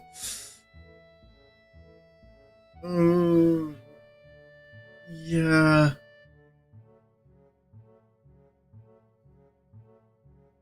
Yeah, Hanako does...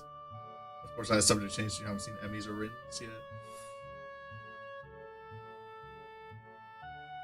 Yeah, I can just... That the kind of the nervous personality Hanako has, I can imagine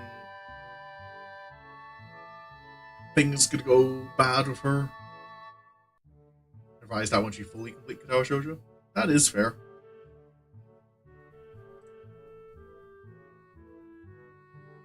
Sure, part of me wants to lay down and die, but I feel like I've accomplished something.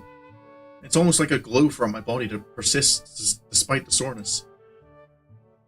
Yeah, that's the runner's high. Runner's high? Yeah, it has something to do with adrenaline? Emmy thinks for a moment as we walk, trying to remember. Is it like... I don't know if it's adrenaline. At least not entirely adrenaline. But it has something like to do with dopamine and serotonin and endorphin. Like running in general, it just run as high is pretty great.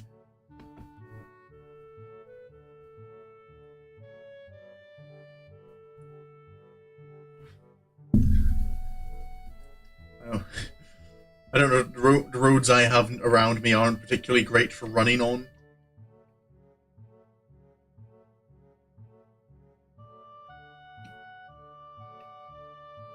Emmy thinks for a moment as we walk, trying to remember.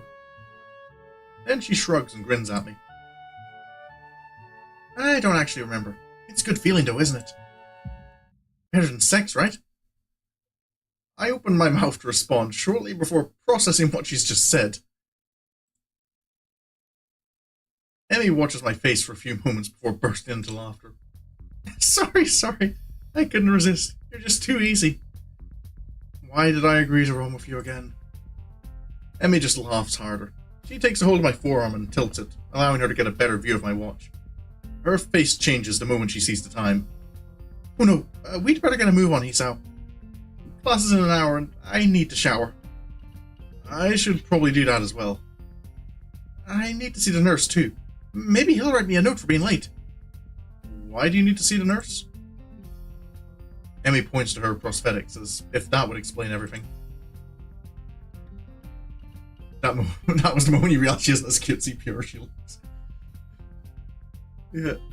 Well, I was just kind of remembering as well, like Rin, like one of the first things Rin says, she's like, "So, is your problem down there?"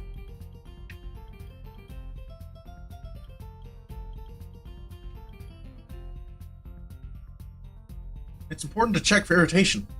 You know, from sweat or friction or anything. Normally I only go after practice, but if we're going to be doing these morning runs, then I guess I'll see him twice a day. Wait, so Emmy has only started doing these runs since I showed up? If it's more convenient for you to run with me at a later time, don't be silly. I've been meaning to start running in the morning for a while now. But if I didn't have a partner to run with, I'd be less likely to keep up a routine. It's always harder to blow off commitment if you're going to let someone else down, you know? Yeah, she said it before, but it's still right. It is much easier to do, like, to commit to any plan if you're able to know that kind of like, this isn't just about me, there's someone else counting on me to show up.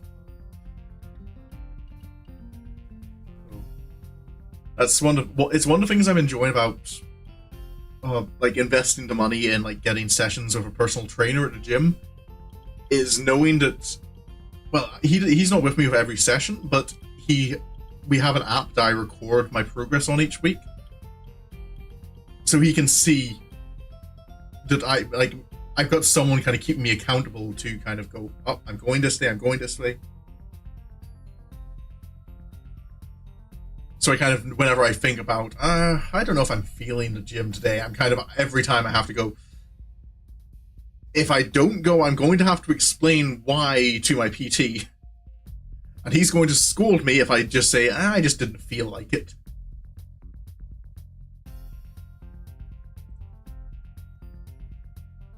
So you'll be my running partner in the mornings. We both need the exercise, so it all works out, don't you think? Yeah, perfect. Did it have to be me, though? Well, I guess I can't complain too much. Emmy's pretty fun to hang out with. And she's right. I do need the exercise. Doctor's orders, even. Emmy waves a quick goodbye to me. Right. I'm off. Come have lunch with us, okay? What? Lunch. You know, the meal in the middle of the day. Come have it with us. I feel like something someone would call me out on. Where? The rooftop. Rin likes it up there. When? Lunchtime. When else? That was a silly question. That was a bit of a silly question, he said. Yeah, but I sort of felt the need to ask all three for completeness' sake. Emmy laughs and grins. I don't think I've ever seen a girl smile so much before. Not bad, Hisao. See ya. With that, she takes off like a shot for the school building. I guess she's going to see the nurse first. I hurry back to my room and hop in the shower, only to find that the water takes a while to heat up. The shock of the cold water nearly kills me. Yeah, I've done that before when you're taking a shower, that the water takes a moment or two to heat up.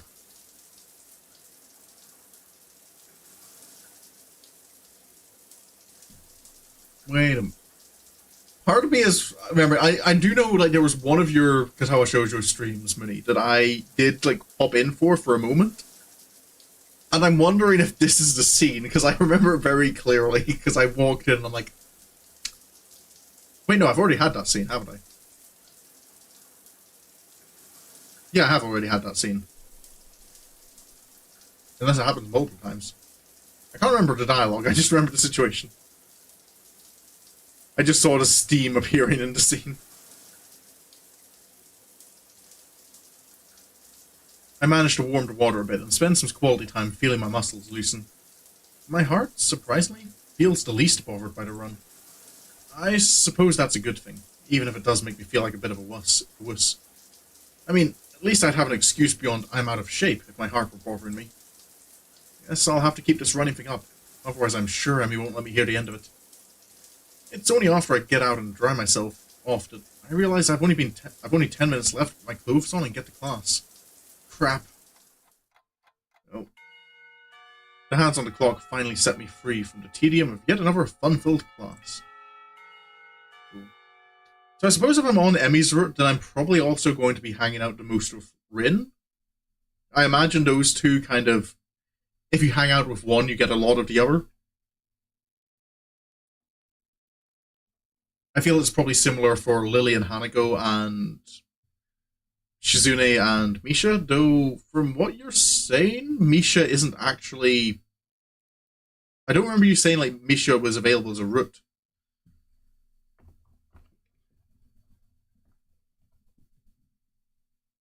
Getting up from my seat proves to be more of a problem than I anticipated. My legs are killing me from the morning's run. Maybe doing these things with Emmy isn't such a hot idea after all. Still, the run's given me a hell of an appetite. I'm halfway down the hallway to the cafeteria when I remember that I've got my lunch with me. My parents saw fit to provide me with some prepackaged stuff when I moved in, and a good thing too. The hallway is packed with students headed for the cafeteria. Going back is like swimming upstream, but I've got an appointment to keep on the rooftop. It takes me a moment to find the staircase leading up to the rooftop, but I'm willing to bet that Emmy and Rin aren't up there by now anyway. In fact, I think I saw Emmy among the bodies in the hallway headed for the cafeteria. I step out of the door onto the roof and take a deep breath. The fresh air blowing against my face and my body almost makes my legs hurt less. Maybe if I'm upside down. Only 5 girls? Okay, yeah. I have to admit I'm a bit curious about how Shizune's route goes. Given that, at least at this point, like, you can only communicate with Shizune through Misha. So I suppose if you, like, had a notebook, you could write messages to each other. And I'd assume, like, if, like, at the point when Hisao is interested, like, firmly in Shizune, he would be putting effort into learning sign language himself. It's actually pretty neat on that, yeah. That is one I think I'm going to have to go through myself, because I am very curious about how that progresses.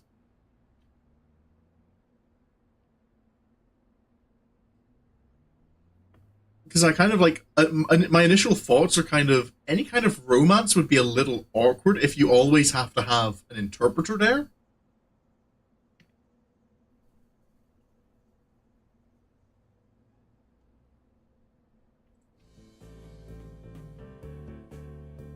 Part of me wants to be surprised that Rin's already up here. What's that going to accomplish? Things in the clouds. Couldn't you just look at them right side up? The one downside of her is there's only one choice. Oh. Like, one dialogue choice. I'm guessing as well, is that choice...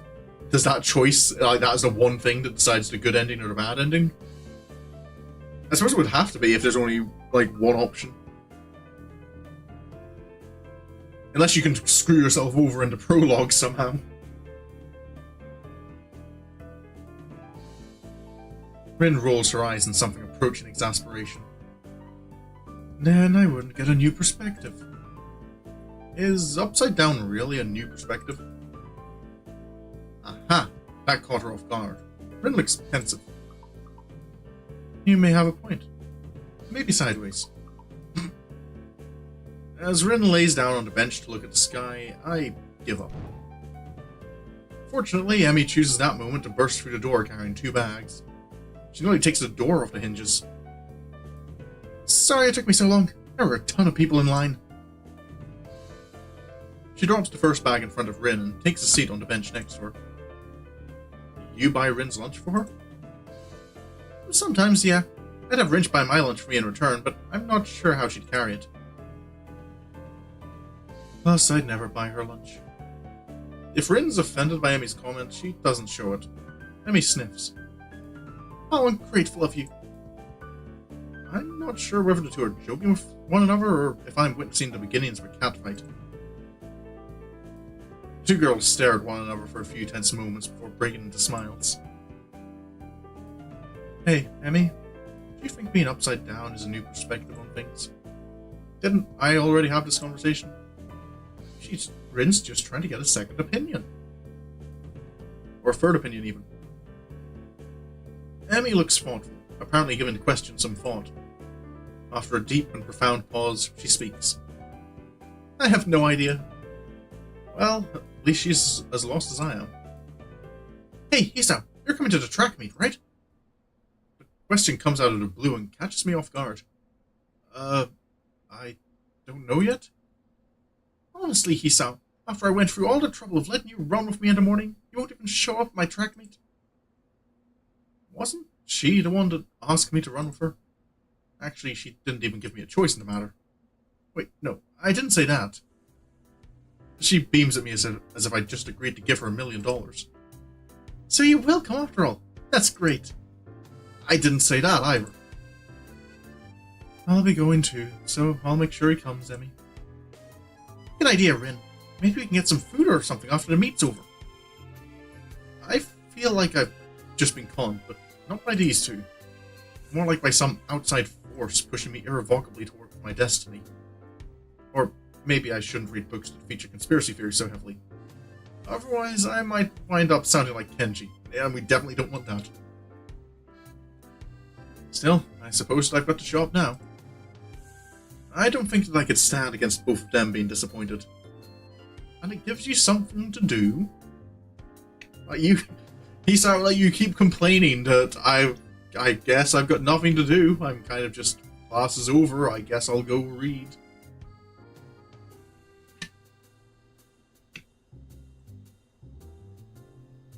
I never hear the end of it. When is it again? Next week, silly. I just told you a few days ago. No, you didn't. I forgot. Well, you won't forget to come, though, will you? Of course I won't. I'll even make a note on a calendar or something. He's trying to be alone.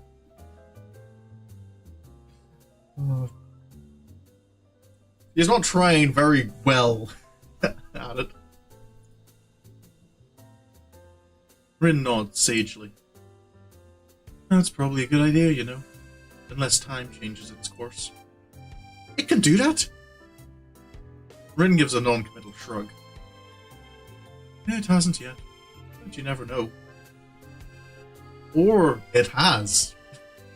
What's that idea? Isn't there like a whole like philosophy, the idea of like last Tuesdayism? The whole idea that the universe could have popped into existence last Tuesday, like in its current state, with all our including our memories. And there's no way for anyone to know that.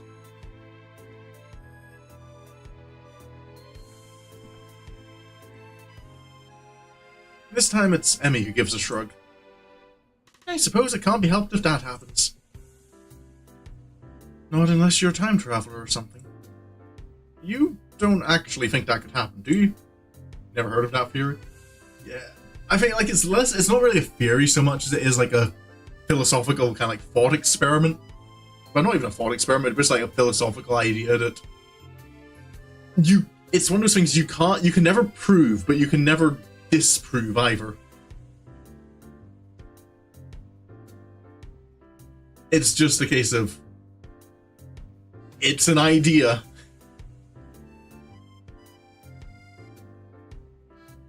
I don't think we do. Do we? Rin shrugs again. That seems to be her default response to everything. I suppose not. But I reserve the right to change my opinion at a moment's notice. For Rin, this statement makes a disturbing amount of sense. The fact that I realize this now frightens me a bit. I wonder if Emmy gets this feeling all the time. If she does, she's not showing it though. Emmy merely nods. There is part of me that's getting a little nervous that it's been shown up so much, like how smiley and happy Emmy is.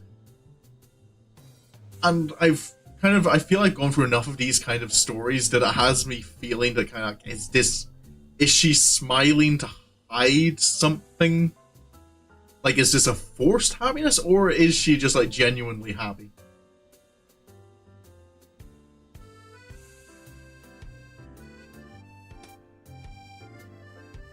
As expected. What's that supposed to mean? This time it's Emmy who shrugs.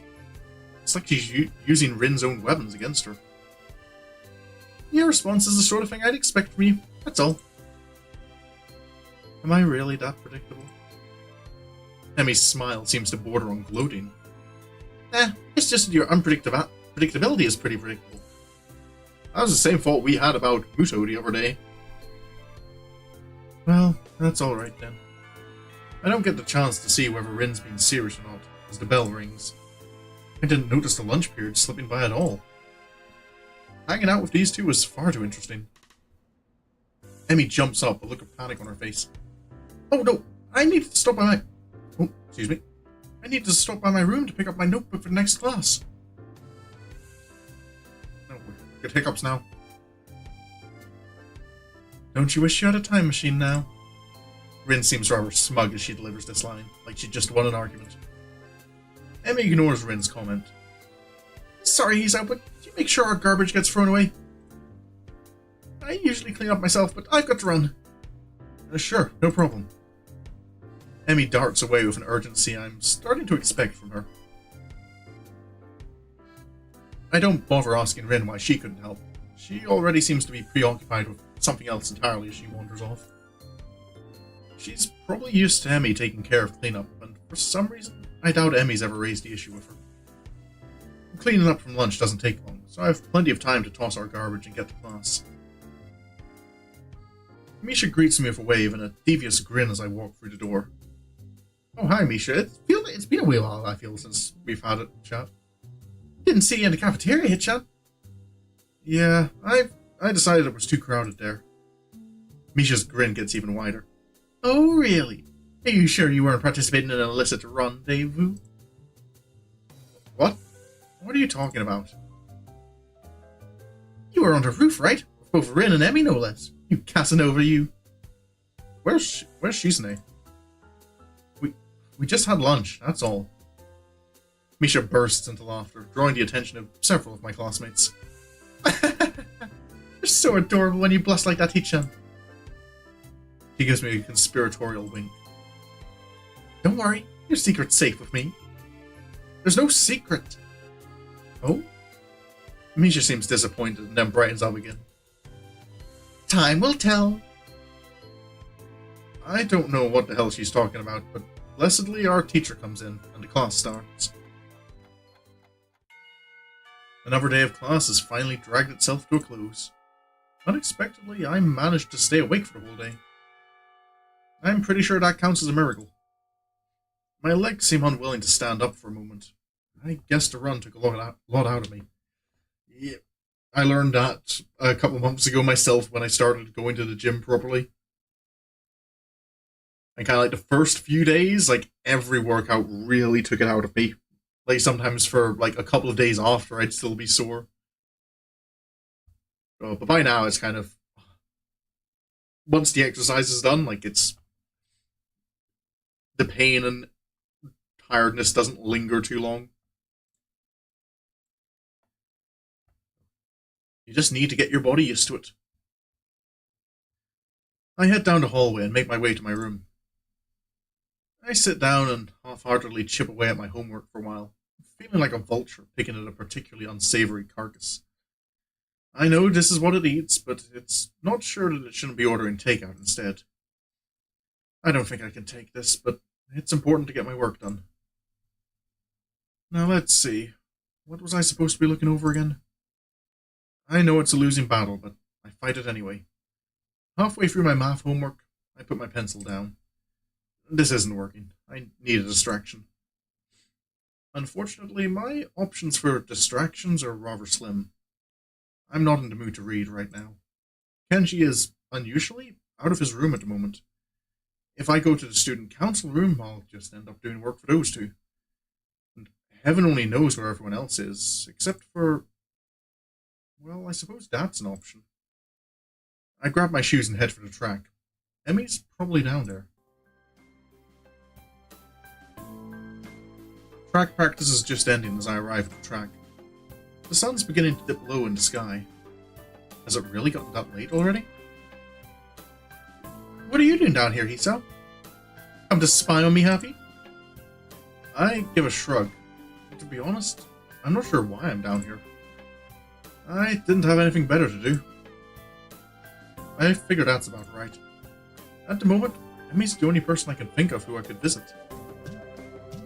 So I'm your last resort, am I? Nobody cool around, so I'll just go see Emmy. Is that what you thought? She actually looks angry. A chance for some teasing of my own presents itself. Actually, yeah, I guess you are. Emmy pouts, widening her eyes to give the maximum amount of puppy dog resemblance. Kidding, I was kidding. So you are down here to stop... Why are these the only two options? Wait, what? That's not what I meant. Why would I stalk you anyway? It's not like you require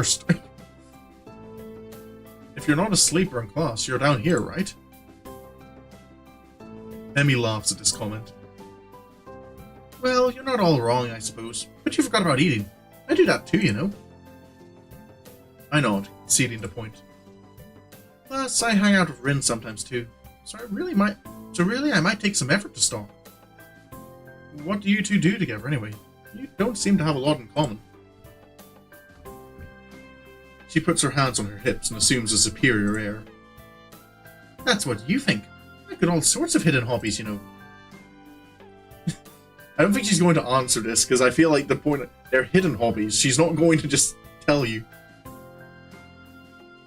Oh, really? Like what? Emmy puts her head to one side, as if she's trying to remember what it is she does in her free time.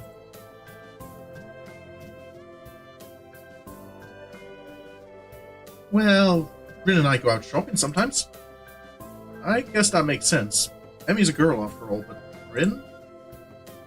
Rin comes with you? We usually swing by the art supply store.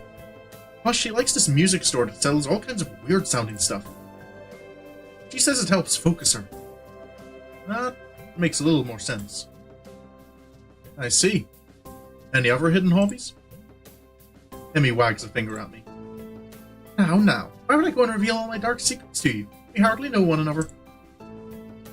Somehow, I think that's all that Emmy has in the way of hobbies. Still, I don't think my question's been answered.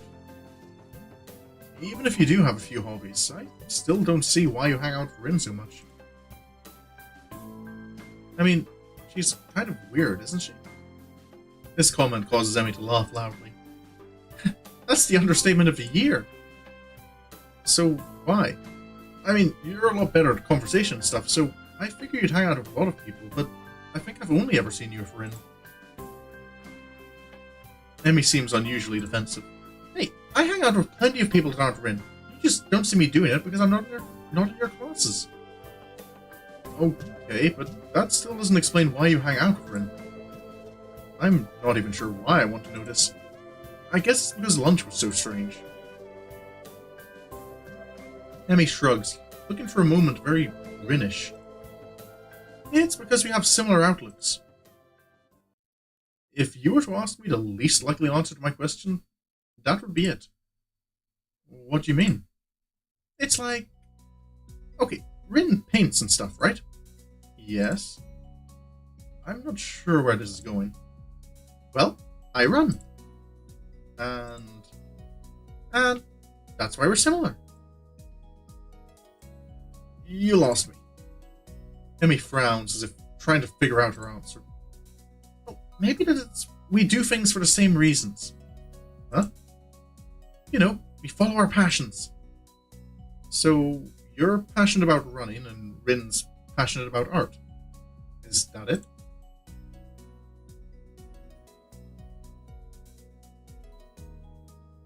Well, sort of. Let me think. Well, Rin explained it to me once, but I don't know how much of it I followed. Not surprising. I think any explanation from Rin would probably confuse anyone. She says we both chase after an extreme. Like, she's always trying to find a new way to show a particular feeling or something. And I run because of the feeling I get from it. And since we don't allow ourselves to be slowed down by anything, we make a connection based on that. What do you mean, slowed down by anything? Emmy looks surprised and points to her legs. You know, because I'm a runner, and Rin's a painter even without arms. So we respect each other's determination. And that's why we hang out. I think. Well, I'm not sure that made any sense to me, but from Emmy's sheepish expression, she's not sure about it either. I suppose... I feel it kind of makes sense to me. So I need to grab them. Actually, I need to kind of run to the bathroom real quick. I will be back in just a moment.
What is the sploosh for? I'm back. Oh, no. Yeah. I think it is... My throat's... With my throat being sore, I've already gone through my entire cup of gamer subs.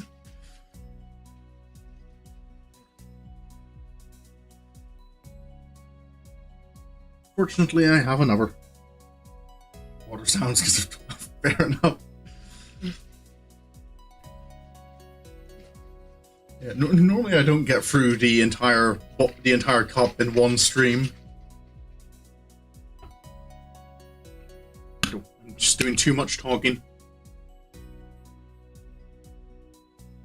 Alright, back to it.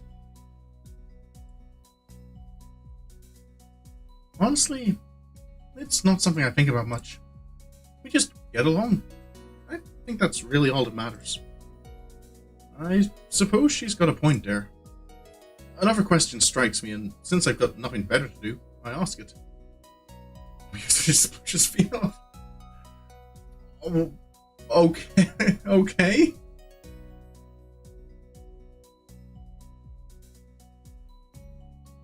I don't know how I'm supposed to react to this. I'll just keep it in mind for future. I'll keep it as reference. Keep it in mind as reference for future, like any future conversations.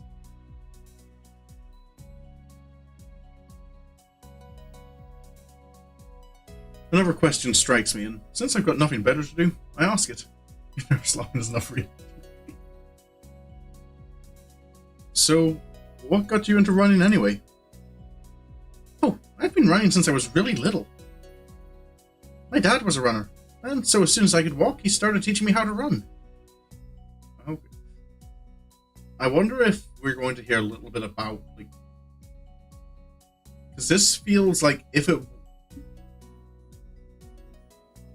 This feels like if it... It's already feeling like, from the fact that like as soon as she could walk,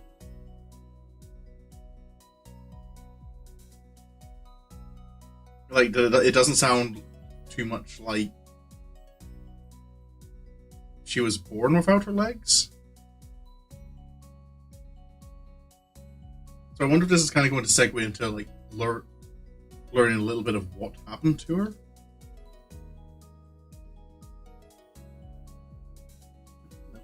It was our father-daughter thing, you know? Our own mutual hobby. A shadow crosses her face, and I'm shocked to see her looking sad. Did something happen between them? Man, I don't have a lot of time left. Sorry, but I've got to get a few more laps in before I go see the nurse. Oh, never mind. I guess it's only... We're just going to get left with questions. She races off around the track, hair streaming in the wind. It seems to me she's going a lot faster than she was this morning. As she rounds the track, I catch a glimpse of her face. It's much the same as it was this morning, but her eyes seem to have taken on a harder edge. I guess she's right. I don't really know much about her. I watch her run for a little while, and then stand up to head back to my room. Hey! She spots me leaving and waves to catch my attention. Don't forget! Same time tomorrow morning. Got it? Yeah, but so... Oh, are you streaming tomorrow? Are you streaming tomorrow for Katawa Shoujo? Oh yeah, of course, because it's not... It's Persona I'm watching you play, not Katawa Shoujo. Never mind how my brain was... No, my brain was getting forgetful. Got it. I head back to my room. Homework beckons. Yep. I can't sleep. My body's tired, but my mind is kept awake, staring at the ceiling and the hollow darkness of my room. I know what that feels like. I grasp desperately for a thread of thought, hoping that I can run my brain into the ground. All I can think of is how I can't think of anything. This is not productive at all. I wonder if this is a side effect of my medication, though it seems odd for it to take so long to show up. Then again, maybe I'm just not as used to my new surroundings as I'd like to think. I don't know, but for whatever reason, I'm awake, and I shouldn't be. This is ridiculous. Ignoring my body's stiffness, I get out of bed and look at my clock. 4 in the morning. Last time I checked, it was only 1, so maybe I slept a little. I don't know. I throw on some clothes and head out of my room. A walk might do me some good. I'm surprised at how chill the air is compared to the relative warmth of the day. I can almost see my breath as I wander the campus, waiting for the sun to come up or for me to fall asleep. At this point, either option works for me. I find myself at the track where, for the first time, Emmy's not out running. I suppose that makes sense. It's too early, even for her. The bleacher seats are cold, but at this point I welcome the sensation. The sun is starting to show its face over the horizon, and I know with an awful certainty that I'll get no more sleep tonight. The sun's steadily strengthening rays start to warm me up, and I watch the dew on the ground begin to steam slightly. My mind calms down. A little. Oh.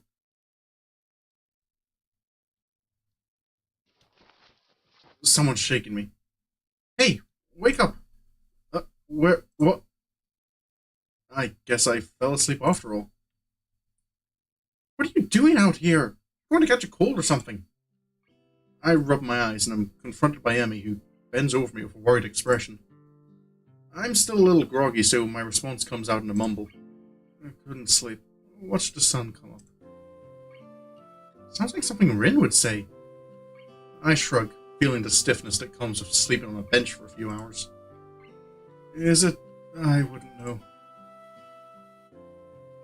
Emmy grins a little at my somewhat cranky response. So, couldn't sleep, eh? Obviously, we need to run you harder today. Even though I've only known her for about a week, this seems a very Emmy-ish response to the problem.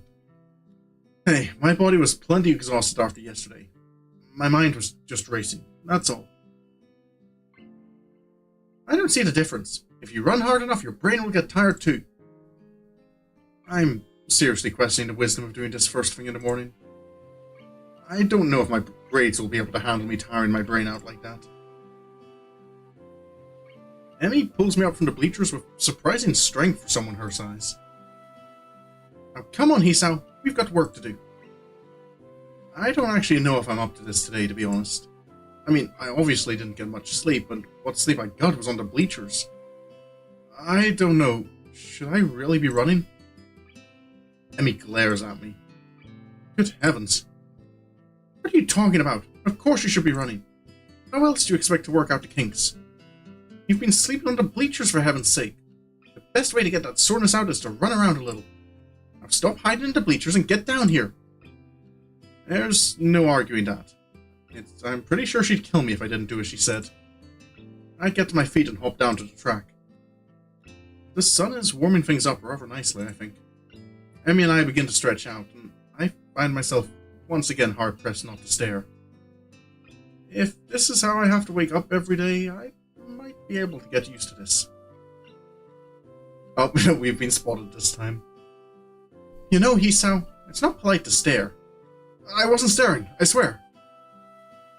Emmy raises an eyebrow and considers me for a minute, as if evaluating my response. Like he's okay. Yep. So that reminds me of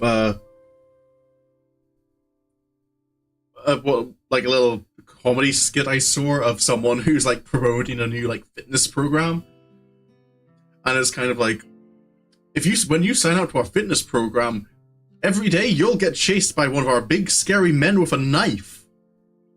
It's like, this will motivate you to go for that run that you've been putting off. It's kind of like, yeah, we'll help you work out by just, making you fear for your life if you don't.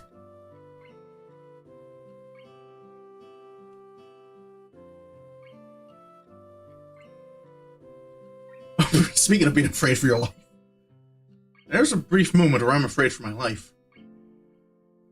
But then she smiles and laughs, shaking her head slowly. Honestly, you didn't have to deny it so strenuously. In response, I clap my hands together and go for a change of subject. So, that's enough stretching, right? Emmy gives a casual shrug.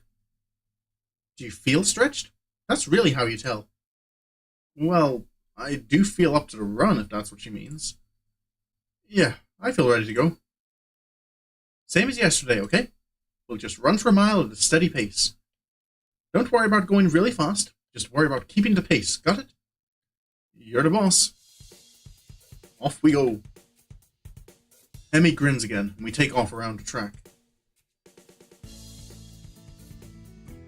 Oop. I think I'm going to die. We're not even done with the first lap, and my legs are on fire. My breath is coming in ragged gasps. I can feel sweat pouring down my brow, and we've only just now rounded the second turn. Come on, Hisao, you've got 3 more laps to go. I can't do this. I can't do this. I can't do this. I think I might hurl.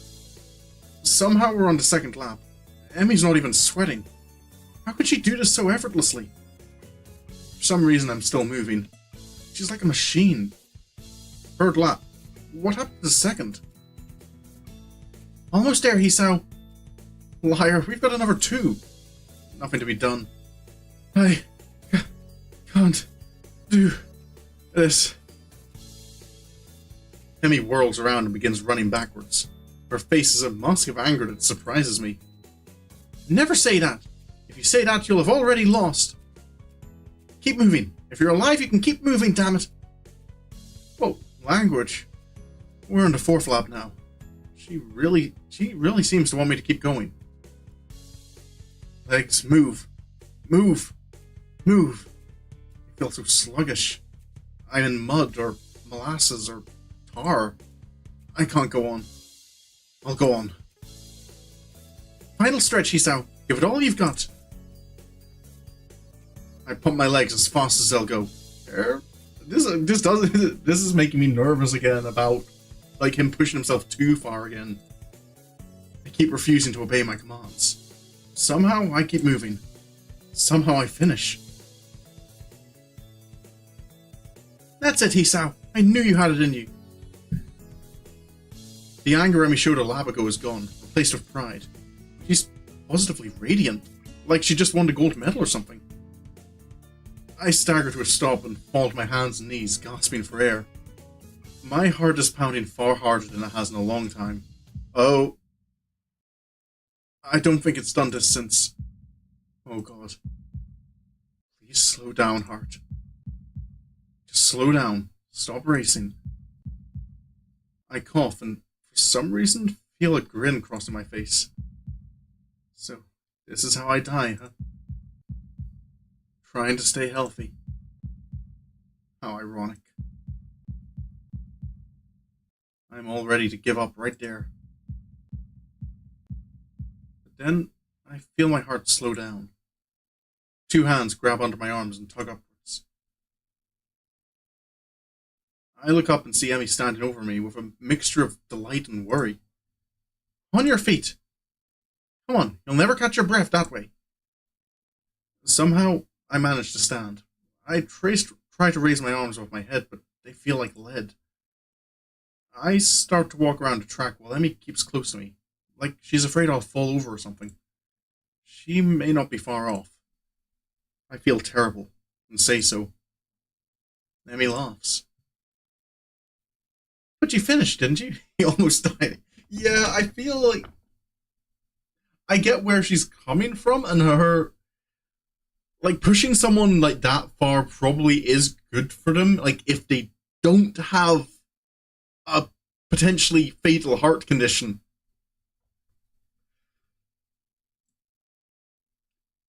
You said you couldn't, but you did. Isn't that worth it? I'm not sure, and I don't really have the breath to say so. But that small grin I felt on my face earlier hasn't left. This makes me nervous. I know that yeah, the possibility Hisao gets so into running that he stops like paying attention to his limits. So what if my heart's weak? I still survive. But this feels like a very dangerous case of the "but did you die" argument. Maybe I'll survive tomorrow too. Don't. As soon as it becomes apparent that I'm not going to suddenly keel over, Emmy takes off on her sprints. I don't know how the hell she can manage to sprint after running a mile, but I guess she's in much better shape than me. Once again, as I walk around the track, I can't help watching Emmy sprint. It's weird, but she's like a different person when she's pushing herself. Last time I noticed her eyes, but this time it's her mouth that catches my attention. She's not wearing her normal grin. She's still smiling, but there's a tightness to it. It's almost grim, like she's fighting a losing battle but doesn't care. She seems to be running harder, like she did yesterday. The sweat has started to pour down her face, but she keeps going. Her mouth finally opens as she can no longer get enough air through her nose. As she passes me once more, legs pumping, arms swinging in time, and her lips slightly parted, she looks beautiful. It doesn't kill you, makes you stronger. Yes, but what kills you kills you. That's the problem. Is if it gets to a point where it does kill us.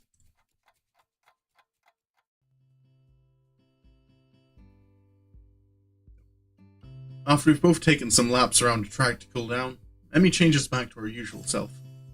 The transformation I saw in her is gone. Not bad today, Hisao. There's almost admiration in her voice. What do you mean? I would have stopped if you hadn't yelled at me.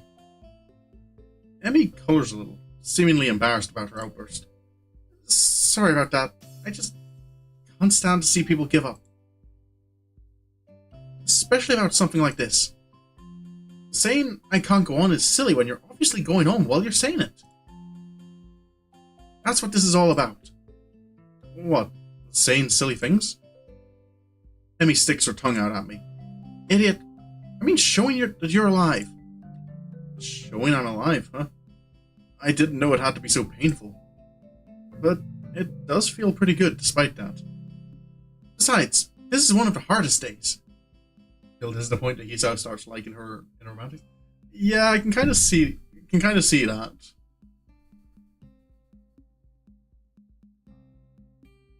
When you fall for, yeah, like it might just be in my mind, but like I feel the idea of beauty and like something or someone being beautiful is much more than looking good. Like I feel there's something like something more intrinsically attractive about when you start seeing something as beautiful rather than just pretty or attractive.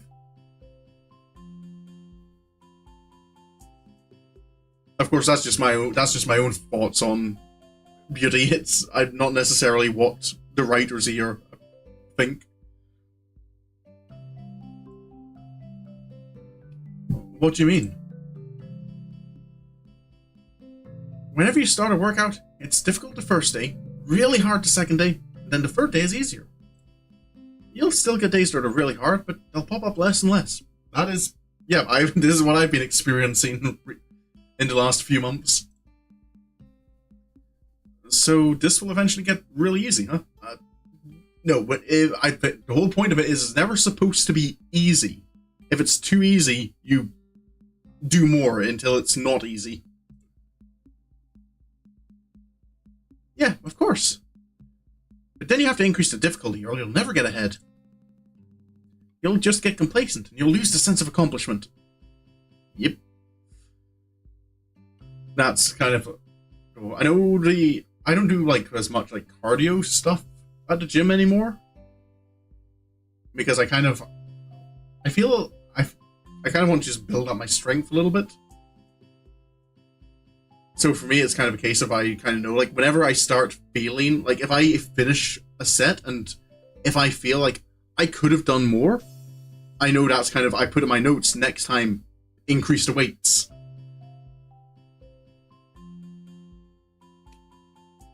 Oh. I think which means that easy is to develop better stamina. Yeah.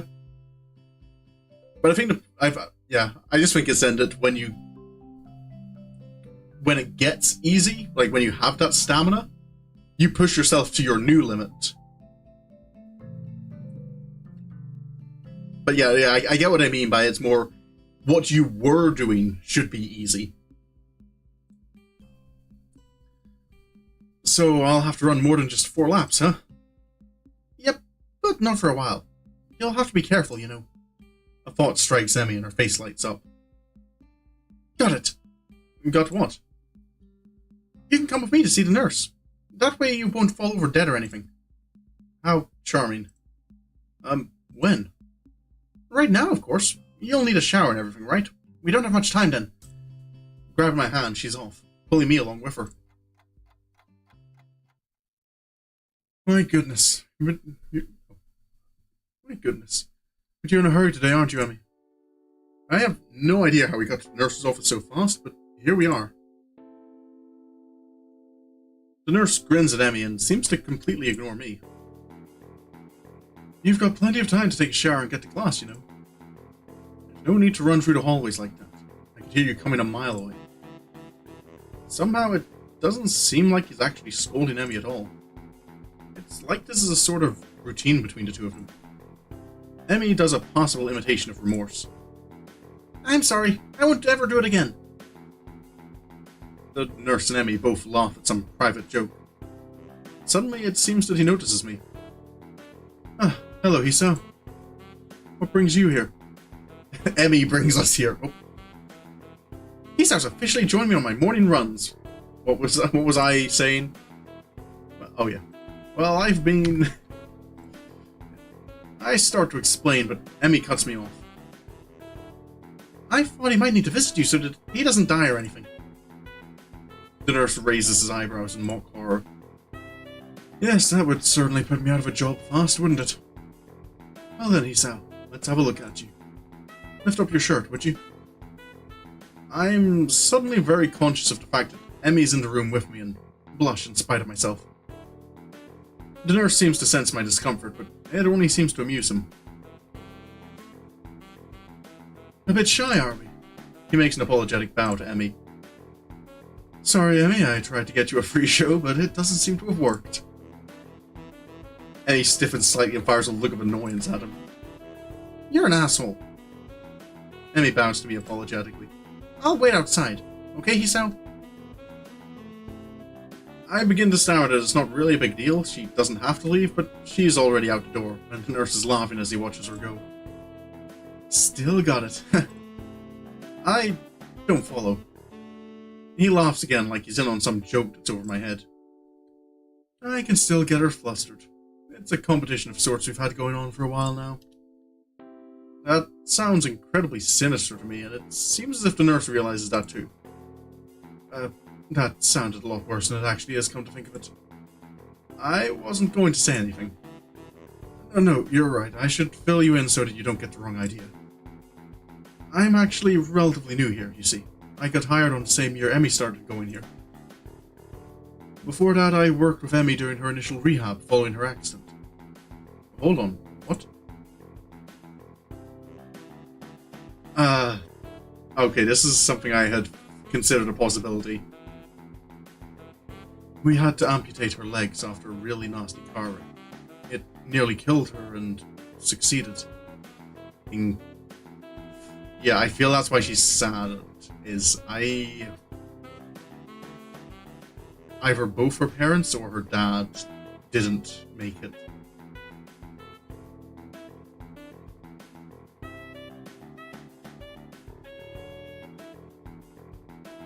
He shuts up abruptly. I blink at receiving this unexpected piece of news. Well, that's not my place to say. Anyway, we've known each other for quite a while.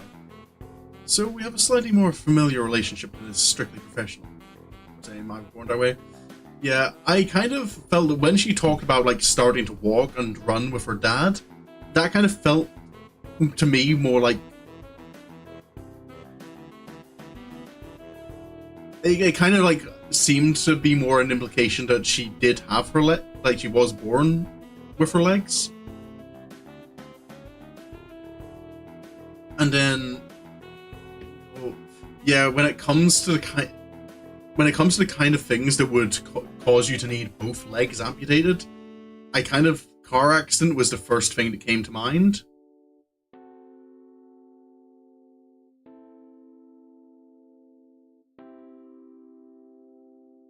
Especially if it's both of your legs.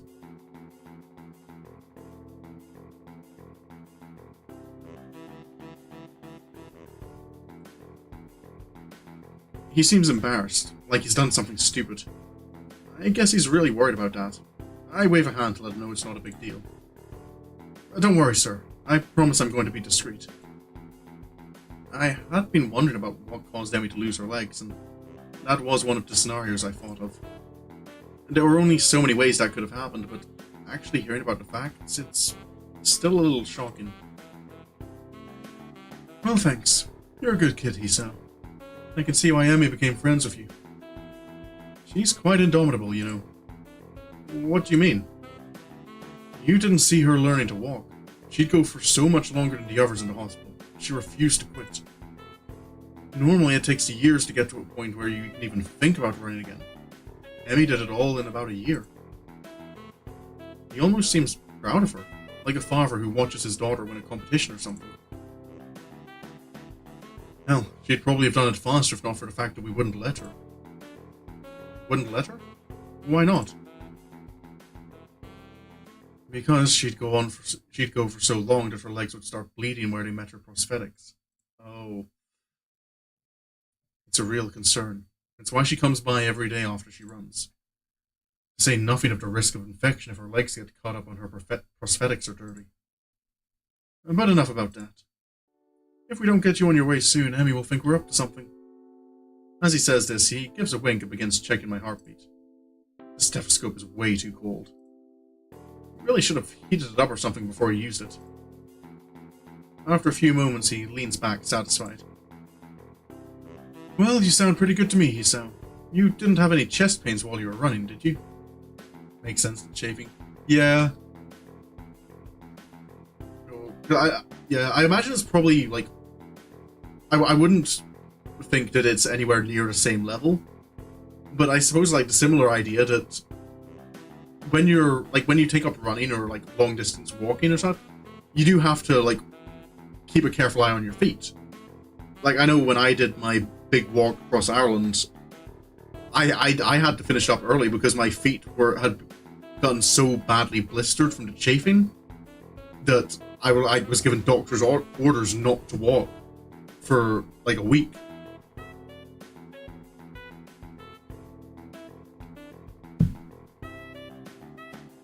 And I can only imagine that that's worse when it's a part of your body that like doesn't have a lifelong experience of like, you know, being in contact with the ground, like doing that kind of work.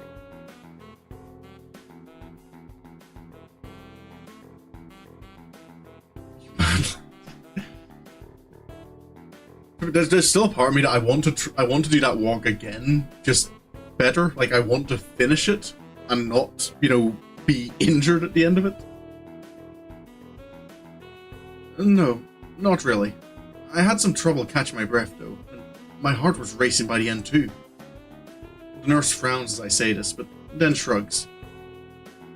It's probably just because you're out of shape, but if you don't improve, then you should let me know, okay? Don't push yourself too much. And of course, if you have any chest pains, come to me immediately, right? I put my shirt back on, and the nurse leans out of the doorway to call in Emmy. What took you so long? I'm going to be late. The nurse gives me a significant look. I was just seducing Hisao, that's all. Come on, what have I told you about seducing? What have I told you about seducing my friends?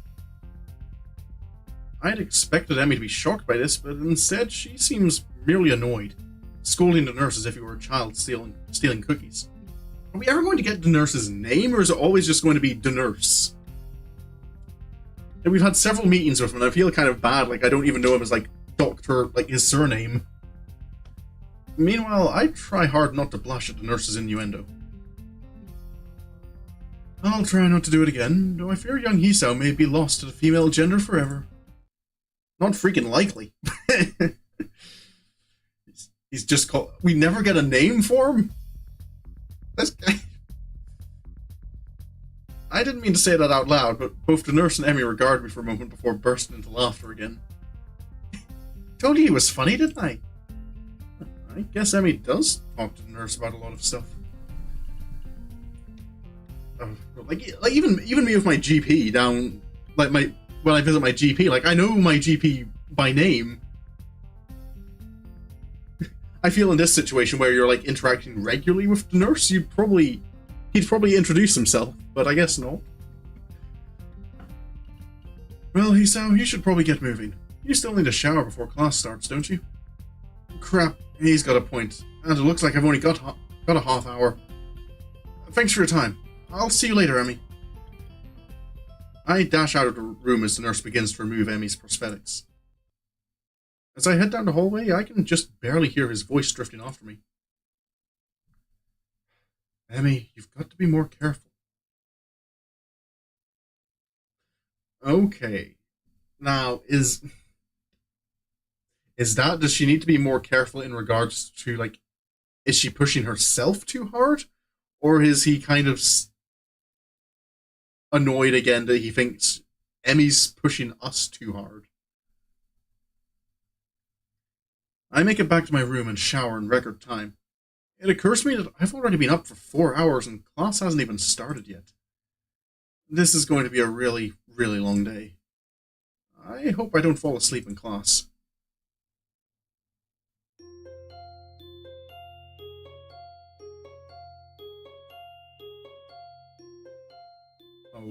Okay, are we just skipping that school day and moving on?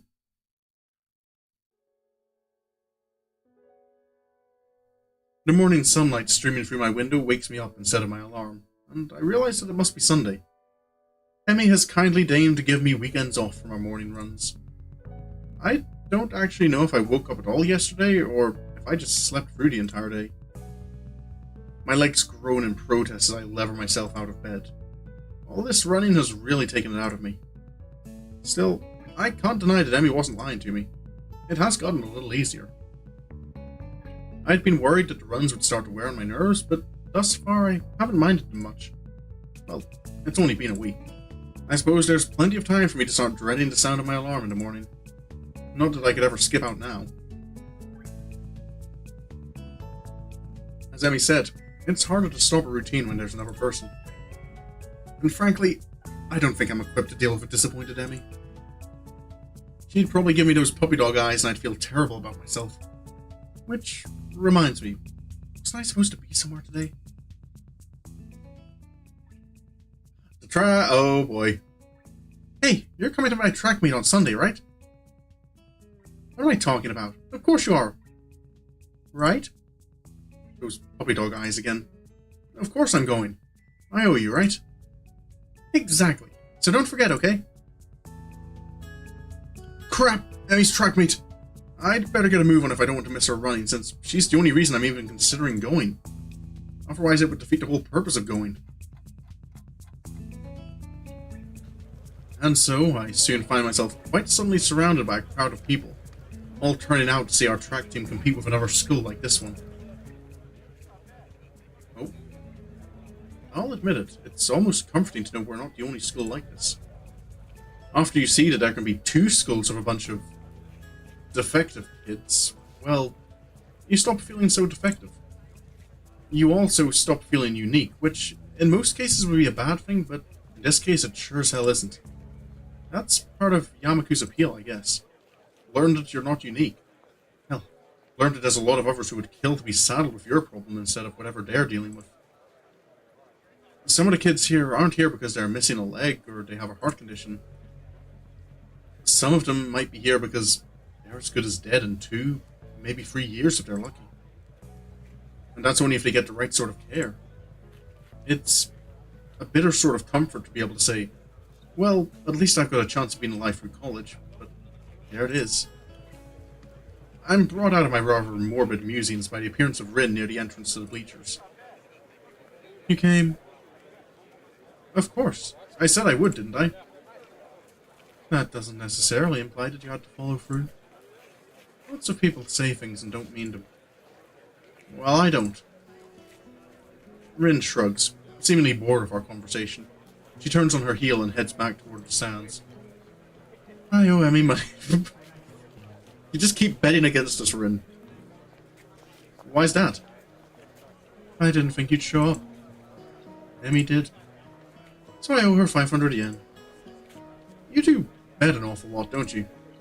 Another shrug from my armless companion. I don't think so.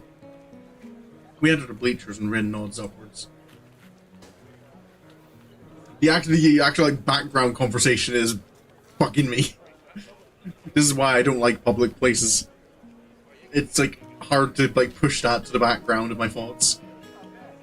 Up there. I came out to see if you'd come. For the bed, I presume. Rin leads the way, and soon we've settled down on an almost empty bench. Oh, nice, they're cutting it out. New person? There's an older woman sitting next to Rin. Someone's mother, I assume.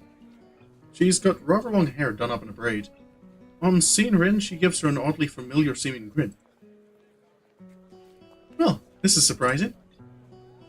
I thought you went to get a snack, not a boy. Huh? A snack? I wondered why I was down there. The woman laughs, again in a way that seems familiar. Where have I seen her before? Is this Emmy's mother? I'm trying to think of characters we know who, like, smile a lot.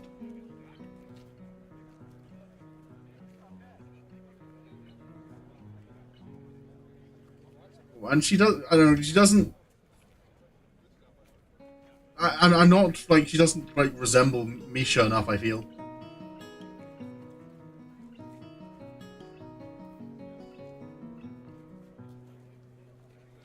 Well, I suppose you've always been one to go out for one thing and bring back another. But I'm being rude. I haven't introduced myself. Oh, yeah, Ibarazaki. I'm Meiko Ibarazaki, Emi's mother. Pleased to meet you. Oh, well, that explains it. She's like a taller, older, and better endowed Emmy. Apart from her hair being a darker shade than Emmy's, there's really no mistaking the resemblance. Sorry, I'm Hisao Nakai. And really, you don't have to apologize for not introducing yourself, Mrs. Ibarazaki. That's really Rin's job in this situation, isn't it? Another laugh from Emmy's mother. I take it you've not known Rin for that long, then. It's best not to expect her to remember something like that. She's got other things to think about, I assume. Rin nods, seemingly pleased by this assessment. She's right. I was thinking about sunsets. You see, it's really up to us to make introductions and the like. For lack of any better response, I nod. Mrs. Ibarazaki leans back a little on her seat and raises an eyebrow. So, how long have you and Rin been dating? Okay. My response consists of silence as my brain suddenly lurches into gear, but just before I can begin to utter a hastily babbled explanation, Emmy's mother bursts into laughter again. You're a blusher, aren't you? I don't know if there's any way to keep my dignity in this situation, so I settle for a mumbled response. Maybe. So, this must be a new romance then, mustn't it? Wait, that's not the question that... Another laugh. I know. It's funny to watch you squirm. Oh boy. I'm sorry. Forgive an old woman her amusements. It got to me too. Oh, the noise of the shatter made you... yeah. Yeah, like, right now in this scene it's not too bad, but when the crowd was there... She sure doesn't look that old to me. And clearly Emmy gets her youthful features from her mother. I suppose I can let it go. How kind of you. It's starting. Nope. I direct my attention to the track, where they're preparing for the first sprint. It looks like the 400-meter dash. My eyes scan the runners before finding Emmy. She's smiling, with an almost cocky look on her face. The starter raises his pistol. Emmy explodes off the block, disappearing from the starting line in a blur. It's amazing. Even as the other sprinters converge on the lanes closest to the inside lane, Emmy surges to the front of the pack. By the time she rounds the final turn, some of the other runners have caught up with her. Their efforts come to naught, though, since a final burst of speed from Emmy leaves them at least half a second behind. Mrs. Ibarazaki whoops and shouts, applauding wildly and generally looking like any other parent cheering on their child. Emmy bounds off the track, looking pleased with herself. I cheer right along with the rest of them. The announcer, sounding suspiciously like Misha, gleefully gives the results. I think she's gotten faster since the last time. That was incredible. Mrs. Ibarazaki grins proudly. Emmy's a heck of a runner. We fall silent as the next event is being prepared. I'm surprised to see Emmy striding out onto the track again. Wait, didn't she just run? Emmy's mother nods. Yes, but she runs multiple events for the team, especially the sprints. It's a lot of running, but Emmy can handle it. From the looks of things, she's right. Emmy doesn't appear to be tired, as if she hadn't run the previous event at all. If not for the sweat visible on her shirt, you'd never know. Which event is this? It's the 200-meter dash. She'll do this one, the 100-meter, and the relay. I see. Once again the pistol sounds, and once again Emmy flies off the block. A thumping sound draws my attention away from the race. It's Rin's foot. She seems completely absorbed in the race. I wonder if this is like a bit of what Emmy meant, that Emmy and Rin are each like invested in each other's passion. Emmy's mother cheers again, and I assume that the race is over. Sprints don't seem to me like they take very long to complete. Your foot. Your foot was bouncing on the bleachers. Oh, you seem pretty into this stuff. I'm surprised. Rin looks at me quizzically. Why wouldn't I be? No reason, I just thought stuff like sports wouldn't interest you. I suppose you're right. It's not that interesting. But I'm watching Emmy, not the sport. I don't follow. Emmy's the most Emmy when she runs. You don't get to see Emmy at her Emmys very... I get the sentiment, it's just the way that's worded is kind of amusing. But here you can, see? She directs my attention towards the track again, where the 100-meter dash is about to start. I watch Emmy closely. As she gets onto the starter blocks, her whole body seems to relax, but it's a false relaxation. I can see that she's actually like a coiled spring. As the starter tells everyone to get set, her head snaps up and her eyes narrow slightly. Her mouth curls upwards in what could be a grin and could be a growl. When the pistol goes off, it's as if she's been unleashed from a cage.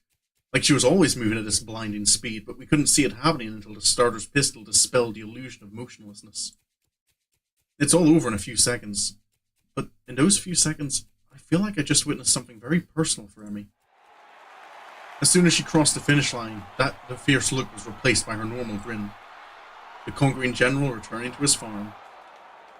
Amazing. She's really amazing. I've never seen anyone move that fast. Well, don't look at me. I'm far too relaxed to run that fast. No, I think Emmy's prowess all came from her father's side. At the mention of Emmy's father, Mrs. Ibarazaki looks wistful, almost sad. He got her into running, you know. Yeah, she told me. I'm uncertain as to whether or not it would be rude of me to ask after Emmy's father. But after that look on her face a few days ago, I feel compelled to ask. Where is her father now, if I might ask? Yeah. Emmy's mother hesitates, clearly not willing to answer the question, but at the same time, not wishing to appear rude. He isn't around anymore. I'm sorry. I didn't mean to bring up bad memories. Emmy just seemed a little sad when she mentioned him earlier. That's not surprising, considering. Hmm? They were very close. I see. A beeping noise suddenly emanates from Mrs. Ibarasagi's pocket. Reaching into it, she pulls out a cell phone and looks at it. Honestly, text messages? What is he, 16? Hmm? Oh, nothing. I've got to go meet up with a friend of mine. Will you tell Emmy that I'm very proud of her, and that I'll call her later tonight? Of course. I'll admit that I zone out for a while.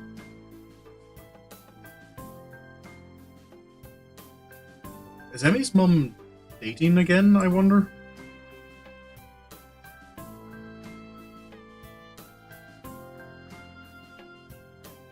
Or is that like work related?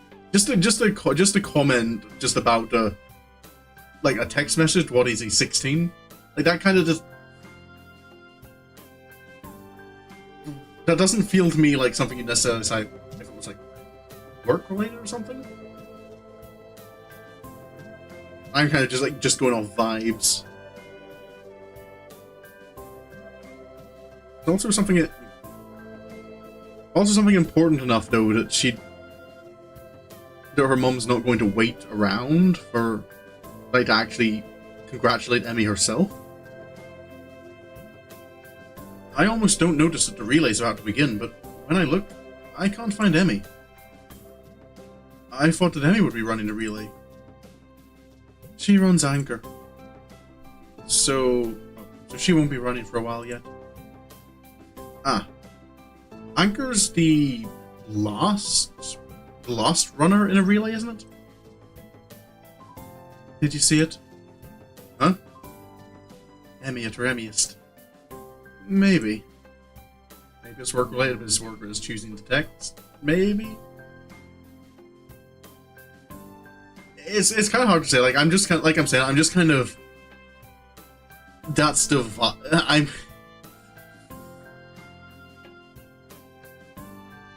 My brain just sometimes kind of like gets a feeling that something is the way it is. No, and I know I don't want to call it a skill, but sometimes like those gut feelings I get seem to, when it comes to like fictional stories anyway, seem to be fairly right.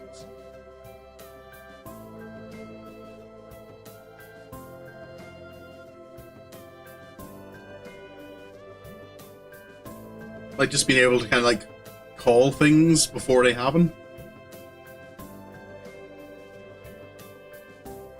But no, I guess we'll wait and see.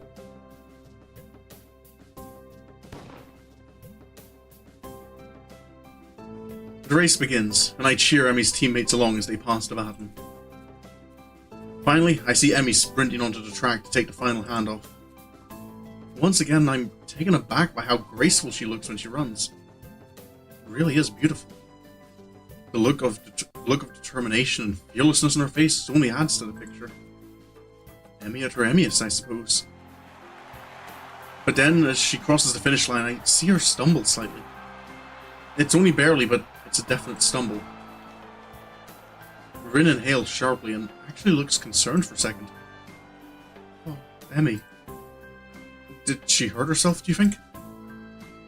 You noticed it too? It must be bad. She frowns as if deciding on the next course of action. Eventually that proves to be too tiresome, and she shrugs again. Well, let's go down. Gotta crown the victor. See if you can find a laurel branch. That's not going to be easy. Rin shrugs. At least we try. At least we try. Well, we didn't really try all that hard. Or at all, but hey, whatever. Emmy is surrounded by her teammates, all of them congratulating her on the run. Rin seems to be waiting for Emmy to notice that she's arrived. Oh, yeah, I guess she can't exactly wave Emmy over. Then again, I'm not sure that Rin would do such a thing even if she had arms. It doesn't seem her style to draw attention to herself, or to emote beyond shrugging. Either way, I'm not willing to wait, so I wave to Emmy, who looks up and grins happily at me. Us. Hey, you showed up?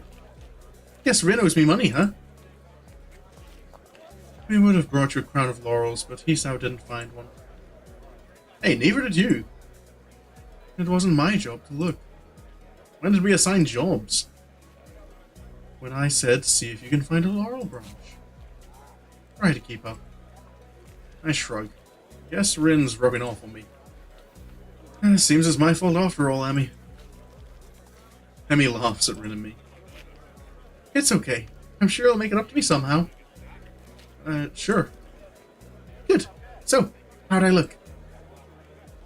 I stopped myself from blurting out beautiful or amazing and settled for the substantially safer, very impressive. Emmy seems pleased with this assessment. I don't mention how much more impressive her performance is given her lack of legs. I figure she knows that already. Besides, it seems like it would take away from her effort somehow. Yeah, I'm trying to remember, I feel there was a show or something I was watching recently which had a line in it like that. Like oh, you're really good at this. Especially considering. And that kind of the especially considering thing, like, always, like, even if it's unintentional, can have that tone of being, like, you're not being compared. Like, your achievements are always going to be kind of have that caveat that.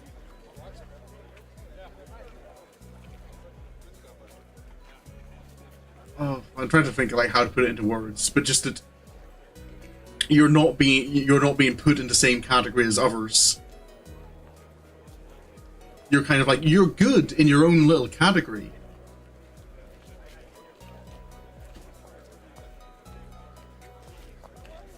Great to hear. I was worried that I looked a little slow on the relay, but I guess I did fine, huh? Actually, I noticed Rin kicks me and keeps me from finishing my sentence. What was that all about? He noticed it at the end. That's no good. Guess the nurse will look at it for me later. Oh, so I guess the nurse was talking to her before about, like, she was pushing herself too hard. There's a carelessness in her voice, as if it isn't a big deal, but I suddenly notice a slight twitch on her face. Like she's trying to hide the fact that she's in pain. It's then that I notice her breathing is a little shallow too. I guess she really is hurt. She must notice my concern because she skips up to me and gives me a friendly pat on the shoulder. Hey, you look a little worried. I'm fine. Really. Just sore from all the running is all. And come on, a little pain isn't going to stop me. Oh no? Emmy grins, and for a moment she looks like she did during her sprint. Fierce and unconquerable. Or to put it another way, really beautiful. Hasn't yet. Well then, I guess I shouldn't worry, huh? Damn right. I'm Emmy Ibarazaki, fastest thing on no legs. I don't stop for anything. Impressive. Emmy giggles and then seems to remember something. Oh, before I forget, Rin and I are going to do something next Sunday as a post-track meet celebration. You should come along. Normally we do it the day after, but since the track meet was on Sunday, I've got homework and class and all that stuff to take care of. Plus our morning run, of course. Right, of course. Oh, right. Your mom wanted me to say she's proud of you. She'll call you later tonight. I thought I saw her in the stands. I'm glad she made it. It used to be my dad who showed up to my meets, but Mom's done a pretty good job of taking over. She shivers slightly, and I realize that she's still all sweaty. A breeze has started to blow too. I'm not cold at all, and I've got my jacket with me, so without a word I throw it around her shoulders. Oh, the classic move. Emmy jumps slightly, then grins at me. Hey, thanks. It's getting a little cold, I guess. Yeah, looked like it. Just as I begin to wonder whether or not giving Emmy my jacket could be taken the wrong way, a boy in a track uniform approaches. Hey, Emmy, you're going to miss the medal ceremony. Oh, yeah, thanks. She turns to Rin and myself. You don't have to stick around for this part. It takes forever. Besides, you should get cracking on your homework now if you don't want to be up late, Hisao. Morning run tomorrow, don't forget. How could I? Good point. I mean, it's spending time with me after all. With this, she waves quickly and dashes off to receive her medals, or whatever they pass off as medals these days. Rin and I head away from the track, Rin remaining deep in whatever thoughts she has for most of the walk back to her dorm. As I see her off, she speaks up. You're probably not getting that coat back, I think. I'm sure I'll get it back eventually. Interesting. Take it as it comes, huh? Very Emmy-ish. Oh. With this odd statement, she turns and heads into the building. Honestly, was it that big a deal? Emmy was cold and, unless I'm mistaken, in pain. Giving her solution to at least one of those problems seems like an obvious reaction. And though I guess there's a chance I... Really, the protagonist is a little slow on the uptake.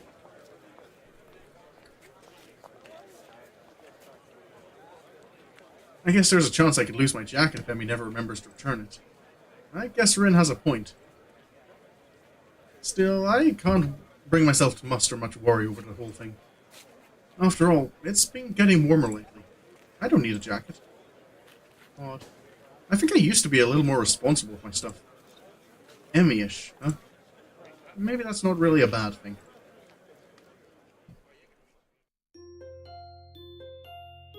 Oh, and that seems like the perfect time to finish up, because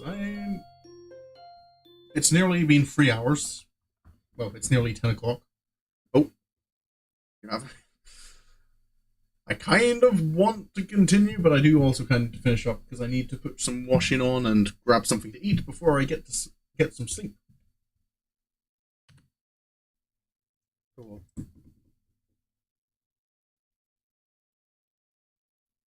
Create a new save state. Good progress, yes. It does feel like good progress. And I can't say I'm disappointed that Emmy is my first route. Current scene, down that medicine now. Turn to the main menu. Oh, we've got Emmy there now.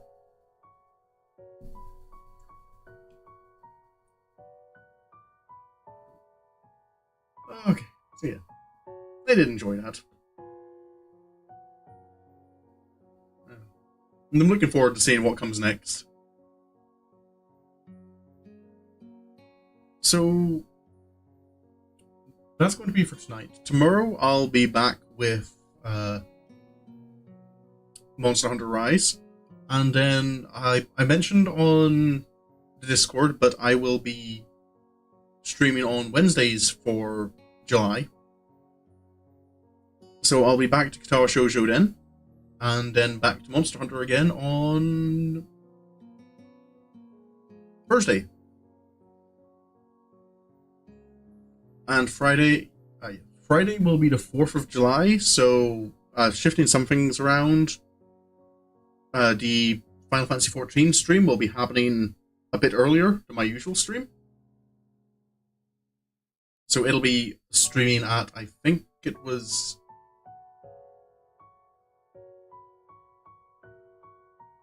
It's like, I think like 6 p.m. my time. 10 a.m. Pacific time, and that's all on the Friday. So that, you know, all you Americans can take advantage of any evening festivities.